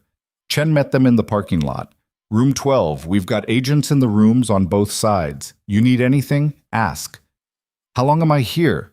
"Few days until we finish processing everything and get preliminary statements locked down." She handed him a folder. "Media's already picking up the story. Rich developer arrested for illegal hunting and possible murder. It's going to get loud." Caleb flipped through the folder. News articles, social media posts, photos of Kade being perp walked out of his mansion.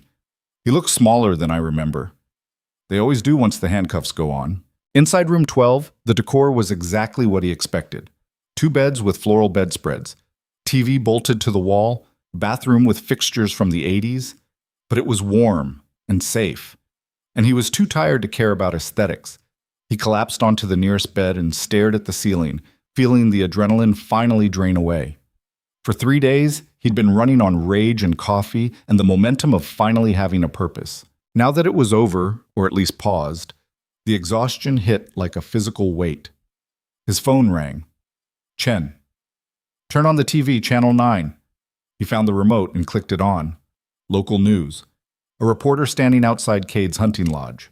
Developing story in Blackridge County, where FBI agents have arrested prominent real estate developer Victor Kade on charges including racketeering, illegal wildlife trafficking, and conspiracy to commit murder. According to sources, the investigation has been ongoing for 3 years and involves multiple government agencies. The scene cut to Agent Chen giving a press conference. We want to be clear that this investigation is far from over. We believe Mr. Kade operated an extensive illegal hunting operation that catered to wealthy clients seeking trophy kills in protected areas. We also have evidence suggesting he may be connected to the death of documentary filmmaker Sarah Hale in 2020. The reporter's voice came back. Sarah Hale was investigating illegal hunting practices when she died in what was ruled a single-vehicle accident. Her husband, Caleb Hale, has maintained for years that her death was not accidental. Today's arrest suggests he may have been right. Caleb turned off the TV. His phone was already ringing. Multiple calls. Messages piling up. People he hadn't talked to in 3 years suddenly reaching out. He ignored all of it. Instead, he opened his photos and found the folder he'd avoided looking at since Sarah died. Pictures of them together, hiking, laughing, living the life they'd built. The last photo was from the week before she died. They were standing at the summit of Black Ridge Peak, Sarah's face bright with joy, his arm around her shoulders. She'd set the timer on her camera, and they'd barely made it into frame before it clicked. "We look ridiculous," she'd said, reviewing the shot. "We look happy." "Same thing." Caleb traced his finger across the screen, remembering that day, the way the sun had felt on his face, the sound of her laugh, the absolute certainty that they had time. "I kept my promise," he said to the empty room. "It took too long, and I nearly got myself killed doing it. But I kept it." The room didn't answer. But somewhere, in a way he couldn't explain and wouldn't try to, it felt like maybe she'd heard him anyway. He set the phone down and closed his eyes. For the first time in 3 years, he fell asleep without seeing the wreckage, without hearing the sheriff's voice telling him there'd been an accident, without replaying every moment he could have changed if he'd just been there. He slept. And when he woke 6 hours later, the sun was setting and his phone was buzzing with a call from Chen. "We need you downtown. Kade's lawyers are pushing for bail. Judge wants to hear from you directly about the threat level." Caleb sat up, rubbing his face. "When?" "Court convenes in 2 hours. Can you be ready?" "Yeah." "Good. Because this is where it gets real. Once you testify, there's no going back. You become the star witness in a federal case. Everything you say will be picked apart by lawyers who make more in a day than most people make in a year." "I've been picked apart by worse." "Maybe, but this is different. This is public record, permanent." "Good. Let it be permanent." Chen was quiet for a moment. "You sure you're ready for this?" Caleb thought about the past 3 years, the isolation, the grief, the slow death of living without purpose. Then he thought about Sarah, about the courage it took to chase a story everyone told her to drop, about the determination she'd shown even when it became dangerous. "I'm ready." "Then get dressed. We leave in 30 minutes. The courthouse was downtown Denver, a massive stone building that looked like it had been there since Colorado became a state. News vans lined the street, reporters with cameras, protesters with signs that said everything from "Justice for Sarah" to "Leave Kade alone." Chen's team moved Caleb through the crowd with practiced efficiency. Someone shouted his name, cameras flashed, questions got yelled into the chaos. He kept his head down and didn't respond. Inside, the courthouse was all marble and wood paneling and the kind of quiet that only existed in government buildings. They took an elevator to the 3rd floor and entered a conference room where 2 assistant U.S. attorneys were waiting. "Mr. Hale, thank you for coming on short notice. I'm Janet Rodriguez, and this is my colleague Thomas Park. We'll be prosecuting the case against Victor Kade." They spent the next hour going over his testimony. What he could say, what he couldn't, what questions to expect from Kade's lawyers. "They're going to come at you hard," Rodriguez warned. "Attack your credibility, suggest you're emotionally unstable, paint you as a grief-stricken husband who can't accept a simple accident. Let them try." "I'm serious, Mr. Hale. These lawyers are professionals. They'll make you look unreliable if you give them any opening." "Then I won't give them one." Park leaned forward. "The key is to stay calm. Answer questions directly.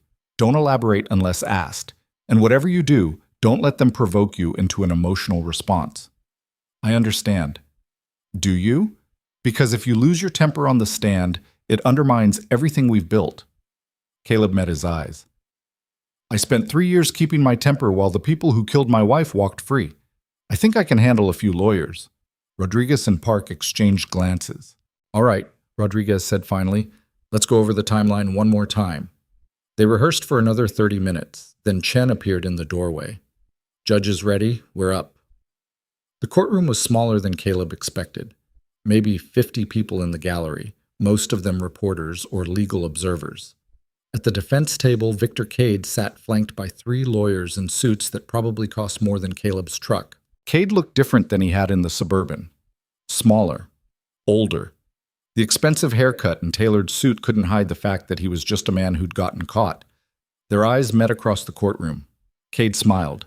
Not a friendly smile. A promise. The judge entered. A woman in her 60s with steel gray hair and an expression that suggested she'd seen every trick in the book and wasn't impressed by any of them. All rise. Everyone stood. Be seated. We're here for a bail hearing in the matter of United States versus Victor Kade. I've reviewed the charges and the government's motion to deny bail. I'm prepared to hear arguments. Counsel? Rodriguez stood. Your Honor, the government respectfully requests that Mr. Kade be held without bail pending trial. The charges include conspiracy to commit murder, and we have evidence suggesting the defendant has both the means and motivation to flee the country. One of Kade's lawyers, a tall man with perfect teeth and a voice like honey, stood up. Your Honor, my client is a respected businessman with deep ties to this community. He's lived in Colorado for 30 years, owns multiple properties, employs hundreds of people. The suggestion that he would flee is frankly ridiculous. The suggestion that he orchestrated the murder of a journalist who was investigating his criminal enterprise is also ridiculous, Mr. Hammond. Yet, here we are. Hammond didn't miss a beat. The government's case is based entirely on circumstantial evidence and the unreliable testimony of witnesses with axes to grind. My client maintains his innocence and looks forward to his day in court, which is why we're having a bail hearing. Your Honor, if I may, the charges stem from allegations made by Mr. Caleb Hale, the widower of the deceased journalist. Mr. Hale has spent the past 3 years in isolation, reportedly suffering from severe depression and paranoid ideation. His testimony is not credible. Rodriguez stood back up. Your Honor, Mr. Hale is present and available to testify regarding the threat Mr. Kade poses. The judge looked at Caleb. Mr. Hale, approach the witness stand. Caleb stood and walked forward, very aware of every eye in the courtroom tracking his movement. The bailiff swore him in. Rodriguez started with the basics. Name, relationship to Sarah Hale, background in law enforcement.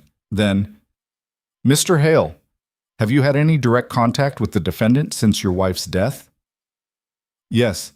2 days ago, he had me picked up off the street in Blackridge and driven to a remote location where he threatened me. Murmurs from the gallery. Hammond was on his feet immediately. Objection! This is overruled. I'll allow it. Continue, Ms. Rodriguez. What did the defendant say to you? He offered me $500,000 to turn over my wife's research and leave Colorado. When I refused, he threatened to hurt people I care about if I didn't drop the investigation. Did he specify which people? Lena Cross, a researcher who witnessed illegal activities on his property. And how did you respond? I escaped from his men and contacted the FBI. Hammond stood again. Your Honor, there's no evidence this alleged conversation ever took place. It's the word of a grief-stricken, Mr. Hammond, you'll have your chance to cross-examine. Sit down. Hammond sat, but his expression said he was just getting started. Rodriguez continued for another 20 minutes, establishing timeline, documenting threats, building the case that Kade was dangerous. Then it was Hammond's turn. He approached Caleb with the careful smile of a predator who'd spotted weakness. Mr. Hale, you've had a difficult few years, haven't you? You could say that. Lost your wife, left your job, isolated yourself in the mountains. That's a lot of trauma. It is. Have you sought professional help, therapy, counseling? No? Why not? Didn't see the point. Because you were focused on your own investigation into your wife's death. Yes. An investigation that local law enforcement had already concluded. They ruled it an accident, correct? They got it wrong. Or you can't accept that sometimes terrible things happen for no reason. Caleb kept his voice level. My wife's brake lines were tampered with. That's not random chance. According to a witness who is dying of cancer and heavily medicated, a witness who conveniently can't be cross-examined because he's dead. His testimony is corroborated by physical evidence. What physical evidence? The vehicle was examined by certified mechanics who found no evidence of tampering. Mechanics who were paid by people on Kade's payroll. Hammond smiled wider. So everyone who disagrees with your theory is corrupt. The sheriff, the deputies, the mechanics, the insurance investigators. Everyone except you. Not everyone. Just the ones who had a reason to cover it up. And you determined their reasons based on what? Your professional expertise as a, what was your position again? Game warden? Law enforcement officer. Who specialized in checking hunting licenses, not investigating murders, not conducting forensic analyses, not building criminal cases. Caleb felt the anger starting to build, but kept it locked down. I know what I found. You found what you wanted to find. Because accepting that your wife died in an accident means her death was meaningless. But if it was murder, if there's a conspiracy, then you have a purpose, a mission, something to justify the past 3 years of your life. Objection. Rodriguez was standing. Counsel is testifying. Sustained. Mr. Hammond. Ask questions. Hammond didn't break stride. Mr. Hale, isn't it true that you've threatened my client? No. You pointed a gun at him during your alleged conversation. He had 2 armed men try to force me out of his vehicle. I defended myself. With a weapon you carried illegally into a meeting. I carry legally under Colorado law. To a meeting where you claim my client threatened you, yet you were the one who drew a weapon. After his men put their hands on me. According to you, my client's version is quite different. I'm sure it is. Hammond's smile was razor sharp now. Mr. Hale, you've spent 3 years obsessed with proving your wife was murdered. You've harassed local officials, conducted illegal surveillance, made wild accusations against respected community members, and now you expect this court to believe that my client, a man with no criminal record, extensive charitable work, and deep community ties, is actually a murderer. I expect this court to look at the evidence. What evidence? Hearsay from dead witnesses? Paranoid theories about organized conspiracies? The fevered imagination of a man who can't let go? Caleb leaned forward slightly. The FBI has documentation of illegal hunting operations, financial records showing payments to corrupt officials, testimony from multiple witnesses, physical evidence from crime scenes. This isn't imagination. This is real. Real enough that it took 3 years for any charges to be filed? Real enough that local law enforcement found nothing wrong? Real enough that your client sent 12 armed men to kill me 2 nights ago? The courtroom went silent. Hammond recovered quickly. Alleged armed men. Alleged threat. You have a talent for allegations, Mr. Hale. I have GPS data, photographs, license plates. The FBI is tracking those vehicles right now. Convenient that all this evidence appeared right when you needed it. Convenient that your client's in custody right when his operation fell apart. Hammond's smile finally cracked. Your Honor, this witness is clearly biased and unreliable. The judge held up her hand. I've heard enough. Mr. Hammond, step back. She looked at Caleb for a long moment. Mr. Hale, you may step down. Caleb returned to his seat beside Chen. The judge shuffled papers, then looked up. I've reviewed the evidence presented by both sides. The government has shown sufficient cause to believe that Mr. Kade poses a flight risk and a danger to witnesses. Bail is denied. The defendant will remain in custody pending trial. Kade's face went pale. His lawyers immediately started objecting, citing precedent and procedure. The judge cut them off. My decision is final. We're adjourned. She stood and left the courtroom. Kade was led away in handcuffs, his expensive lawyers trailing behind, making promises about appeals. Chen touched Caleb's shoulder. You did good. He's still going to fight this. Of course he is. Men like that always do. But he'll do it from a jail cell. They left through a side exit to avoid the media. Outside, the sun was setting over Denver's skyline, painting the buildings in shades of orange and red. Caleb breathed in the cold air and felt something shift inside his chest. Not relief exactly, not closure, but maybe the beginning of both. What happens now? He asked. Chen smiled. Now? Now we build the case, gather witnesses, prepare for trial. It's going to be a long fight. I'm not going anywhere. Good, because we're going to need you. They walked toward the parking garage in silence. Above them, the first stars were starting to appear. Somewhere in those mountains, Sarah's memory was finally getting the justice it deserved. And Caleb Hale was finally learning how to live with that. The trial started 8 months later on a Tuesday morning in March, when the snow had finally melted and the world looked like it might remember how to be green again. Caleb sat in the witness waiting room with Lena Cross and 3 other people who'd found the courage to testify. A former employee of Kade's hunting lodge, who'd kept records of illegal kills. A forest ranger who'd been told to look the other way. A county clerk who'd processed land deals that didn't add up. All of them scared. All of them there, anyway. "You think it'll work?" Lena asked, staring at the courtroom doors. "All this testimony, all this evidence, you think it'll actually stick?" "It has to." That's not an answer. Caleb looked at her. She'd changed in 8 months, sharper somehow, less afraid, the kind of change that came from deciding you were done running. "No," he admitted, "it's not. But it's all we've got." The bailiff called his name first. He walked into a courtroom packed with spectators, journalists, and people who'd driven from Blackridge just to watch Victor Kade finally face consequences. The jury sat in their box looking tired already. This was day 3 of opening arguments and preliminary testimony. Rodriguez stood at the prosecution table, organizing papers with the focused energy of someone who'd spent 8 months building toward this moment. Kade sat at the defense table looking thinner than Caleb remembered. 8 months in county jail had stripped away the polish. The expensive suit couldn't hide the exhaustion in his eyes. Hammond and his team flanked him like guards protecting something valuable.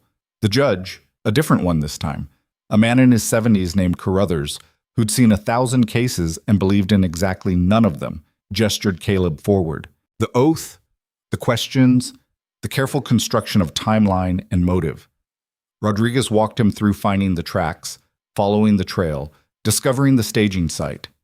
She introduced Sarah's journal as evidence, played portions of her voice memos, built the story of a woman who'd gotten too close to the truth. "And what happened to your wife, Mr. Hale?" "She was murdered. Her vehicle was tampered with to cause a fatal accident." "How do you know this?" "James Carver witnessed Deputy Wade working under her truck the night before she died. He documented the time, location, and vehicle description." "And Mr. Carver is deceased?" "Yes, but his written testimony is corroborated by cell phone records placing Wade at the scene." Hammond objected 3 times during the testimony. Each time, Carruthers overruled him with the weary patience of someone who knew exactly what game was being played. Then it was Hammond's turn. He approached slowly, carrying a folder thick with papers. "Mr. Hale, you've made some extraordinary claims about my client." "I've stated facts." "Facts, right." Hammond opened the folder. "Let's talk about facts." "Fact. Local law enforcement investigated your wife's death and found no evidence of foul play." "Fact. The vehicle was examined by certified mechanics who found no tampering." "Fact. The accident reconstruction team concluded driver error on icy roads." These are facts, yes? "Facts presented by people who had reason to cover up the truth, or facts presented by professionals doing their jobs. Which is more likely, Mr. Hale? A vast conspiracy involving dozens of people across multiple agencies, or a tragic accident? The conspiracy is documented. By you, a man with admitted bias. By the FBI. Federal agents who've spent 3 years building this case." Hammond smiled. "Ah, yes, the FBI. Tell me, Mr. Hale, when did you first contact them?" "My wife was working with Agent Chen before she died." "Before she died? And after? When did you personally reach out?" "After I found her files." "Which was when?" 3 years after her death." 3 years, during which time you lived alone in the mountains, isolated from society, consumed by grief and anger. Would you say your mental state during that period was stable?" Rodriguez stood. "Objection, relevance." "Your Honor, the witness's credibility is absolutely relevant. I'll allow it, but get to the point, Mr. Hammond." Hammond turned back to Caleb. "Did you seek professional help for your grief?" "No." "Why not?" "I was focused on finding the truth." "Or you were descending into paranoid obsession. Tell me, during those 3 years, did you have conversations with your deceased wife?" The question landed like a punch. Caleb kept his voice steady. I talked to her. Yes. You talked to a dead woman. I talked to her memory. People do that when they're grieving. And did she talk back? Of course not. Are you certain? Because the line between talking to a memory and hearing voices can be quite thin when someone's under extreme psychological stress. Objection! Rodriguez was on her feet. Counsel is not a psychiatrist. Withdrawn. Hammond flipped a page. Mr. Hale, you owned firearms during this period of isolation, correct? Yes. How many? 3. Rifle, shotgun, handgun. And did you ever consider using one of those firearms to harm yourself? Caleb's hands tightened on the witness box rail. No. Never? Not once during 3 years of isolation and grief? Never. That's interesting, because according to medical records from County General, you were treated for a self-inflicted injury in February 2022. Caleb's throat went dry. He'd forgotten about that. A night when the grief got too heavy and he'd punched a wall hard enough to break 2 knuckles. The clinic had asked questions he'd deflected. That was an accident. An accident that required surgery to repair nerve damage. An accident that happens when someone punches solid objects with full force. Hammond's voice softened, became almost sympathetic. Mr. Hale, I'm not trying to humiliate you. I'm trying to establish that you were not in a sound mental state when you began this investigation. That your judgment was compromised by trauma. My judgment was fine. Was it? Or were you desperate to find meaning in a meaningless tragedy? So desperate that you built an entire conspiracy theory around random coincidences and circumstantial evidence? The evidence isn't circumstantial. No? Let's examine it. You found tracks on your property, in hunting season, in a county where thousands of people hunt legally. You found butchered animals. Again, in hunting season. You found a staging site that could belong to any number of legitimate operations. Where's the conspiracy? The symbol. The same mark was found at Sarah's crash site and at the illegal kill sites. A symbol you claim to have seen. No photographs of it at the crash site exist in any official record. Because the scene was cleared before I could document it. Or because it never existed. Because you saw what you wanted to see and built everything else around that initial delusion. Caleb felt his control slipping. I'm not delusional. Then explain to the jury why it took 3 years for the FBI to act if the evidence was so compelling. Explain why local law enforcement found nothing. Explain why everyone except you seems to think your wife's death was accidental. Because they were paid to think that.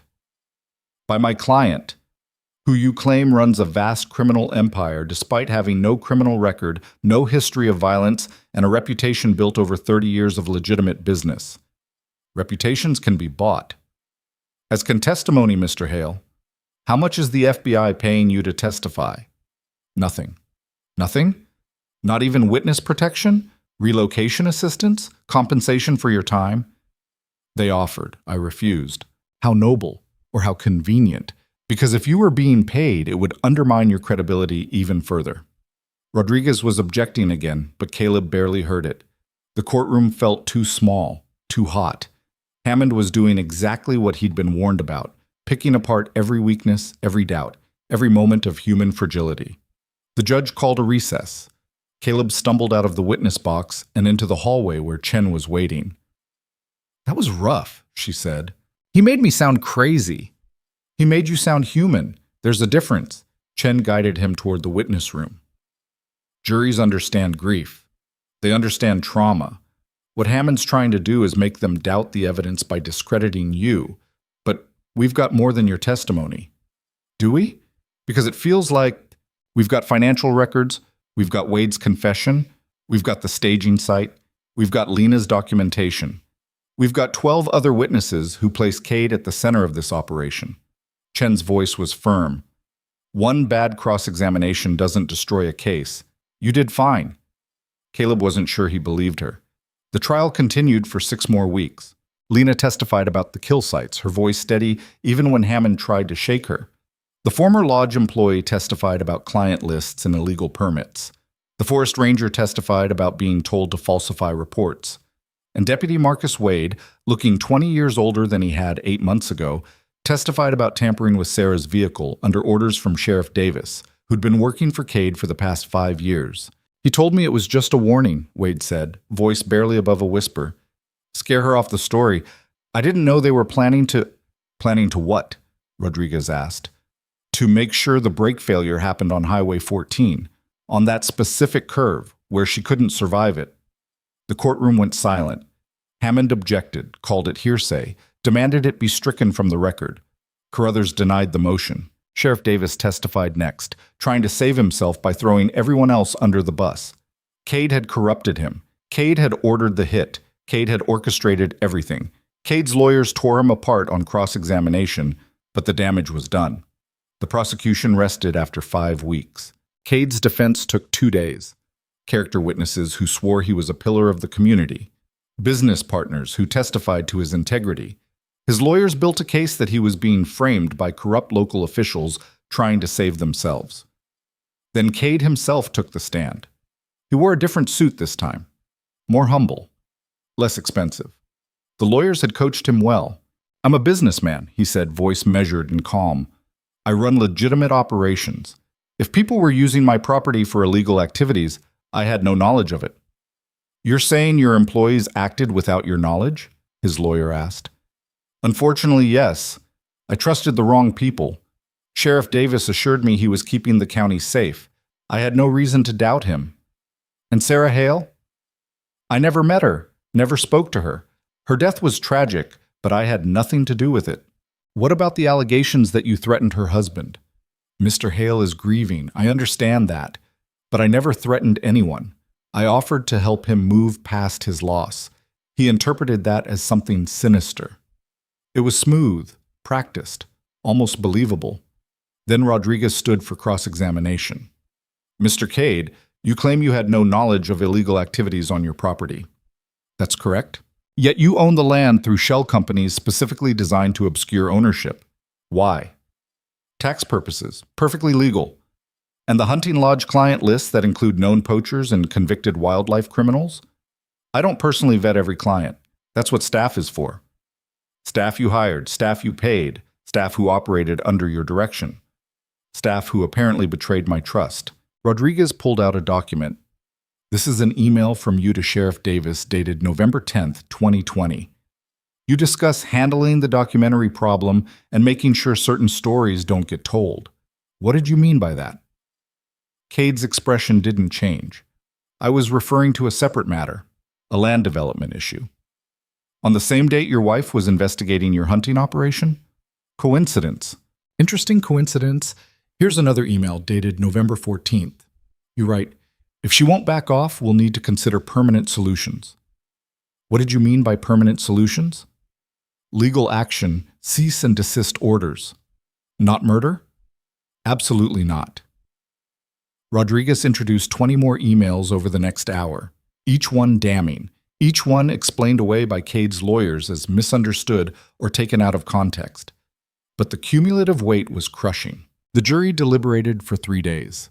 Caleb spent those days in the motel room Chen had rented, staring at the TV without really watching it, eating food he didn't taste, existing in a strange limbo between hope and resignation. On the 3rd day, his phone rang. They've reached a verdict, Chen said. Court convenes in 1 hour. The courtroom was packed again, every seat filled, reporters standing in the back, the air thick with anticipation. Kade sat at the defense table looking smaller than ever. His lawyers flanked him, but their confident expressions had cracked. The jury filed in. 12 faces that gave away nothing.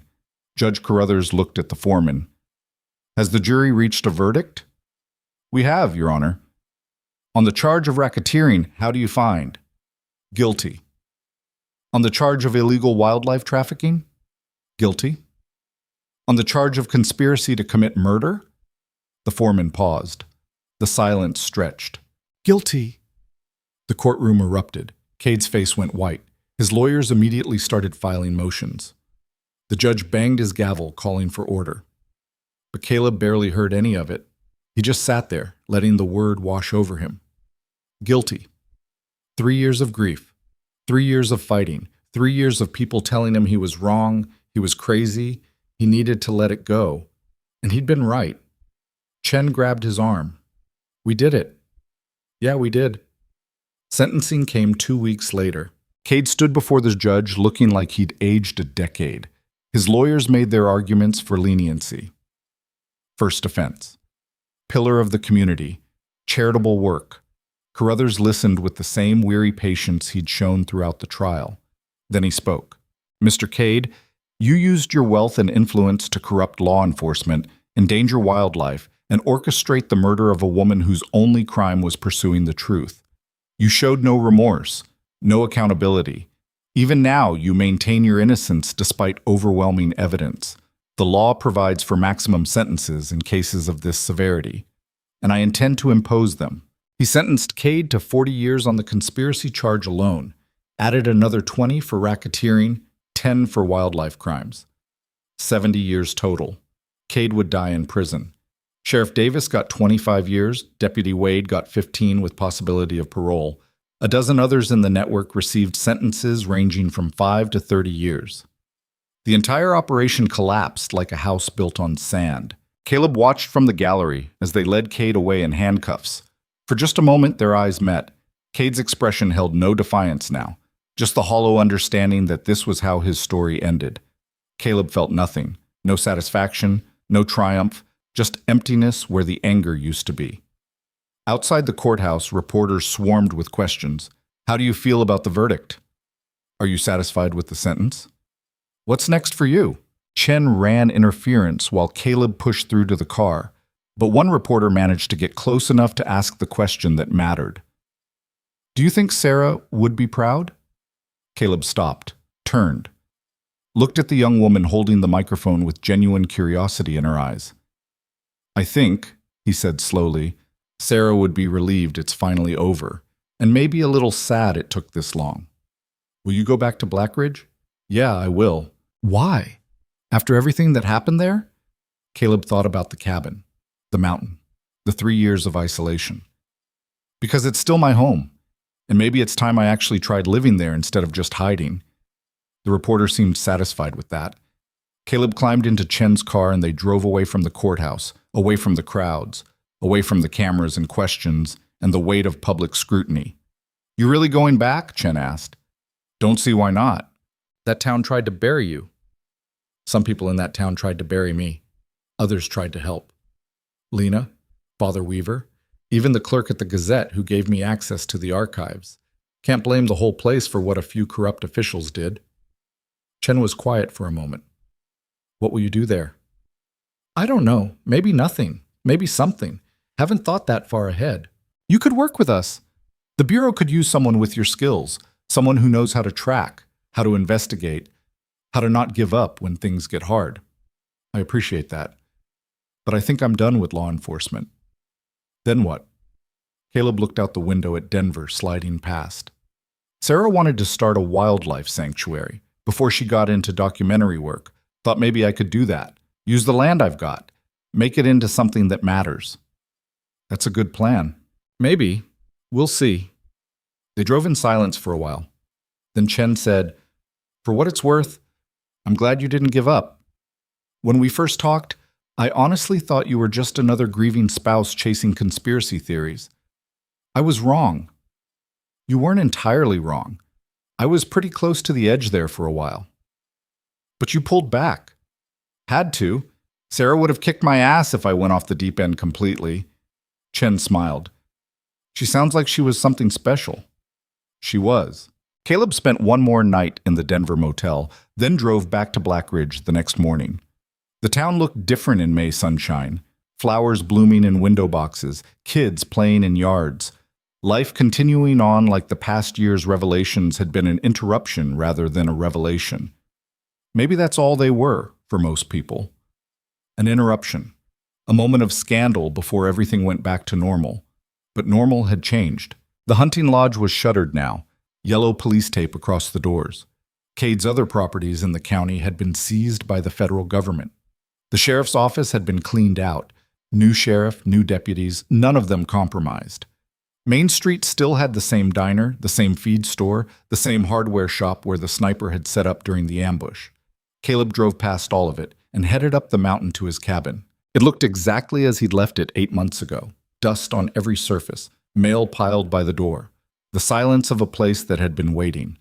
He spent the day cleaning, opening windows, airing out the grief that had soaked into the walls.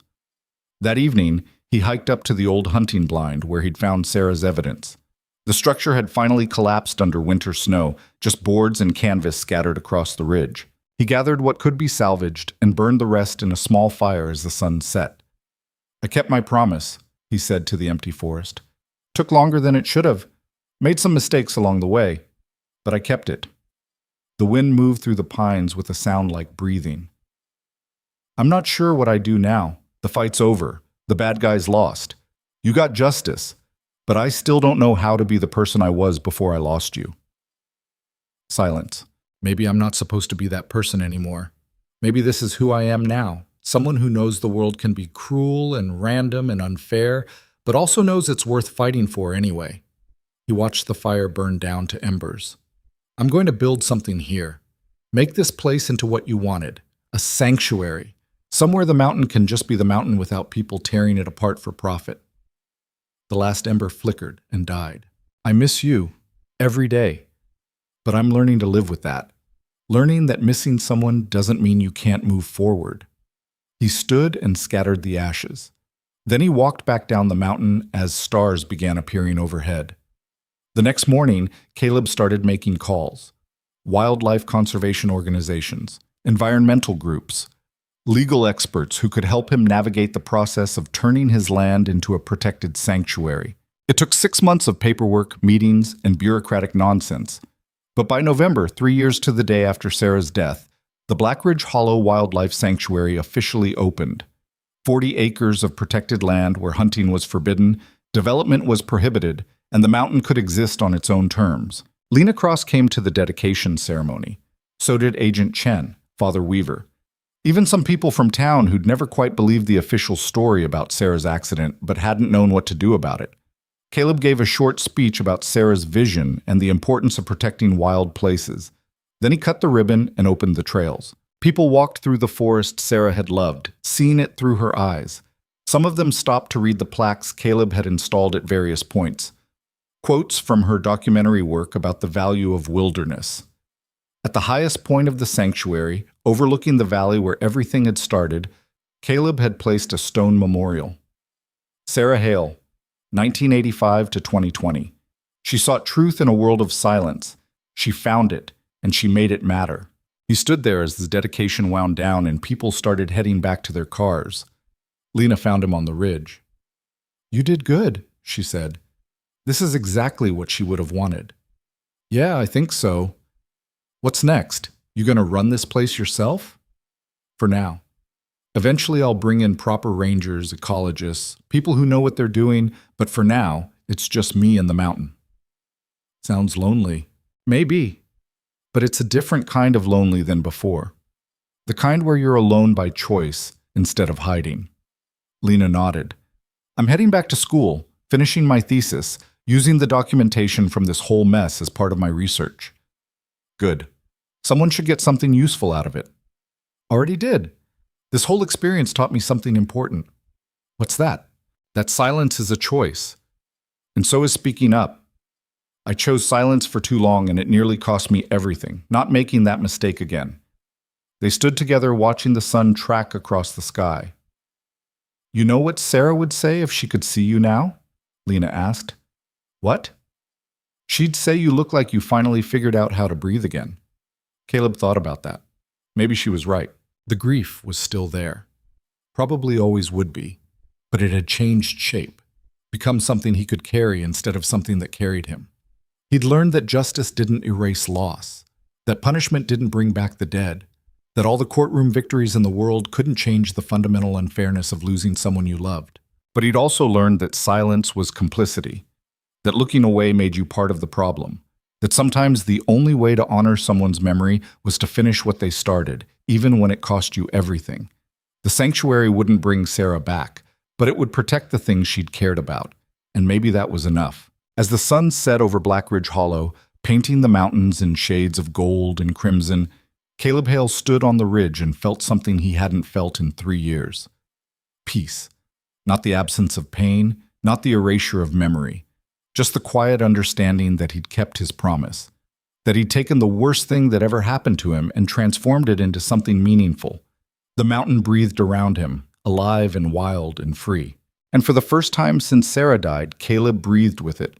Not hiding, not surviving, living. The world had tried to take everything from him, had succeeded in many ways. But standing there on the ridge, watching wildlife move through protected forest, knowing that corruption had faced consequences and silence had been broken, he realized something important. They'd taken his wife, his peace, his old life. But they hadn't taken his ability to choose what came next. And he chose this. He chose to build instead of destroy, to protect instead of take, to honor memory by creating something that lasted. Somewhere in the valley below, an elk bugled. The sound echoed off the granite cliffs and rolled across the wilderness like a promise. The mountain would remember, not the violence, not the corruption, not the men who'd tried to own what couldn't be owned. It would remember the woman who'd fought to protect it, and the man who'd loved her enough to finish the fight. Caleb turned and walked back down the trail toward his cabin, leaving footprints in the soft earth that the wind would eventually erase. But the sanctuary would remain. Sarah's legacy made real. And that, finally, was enough.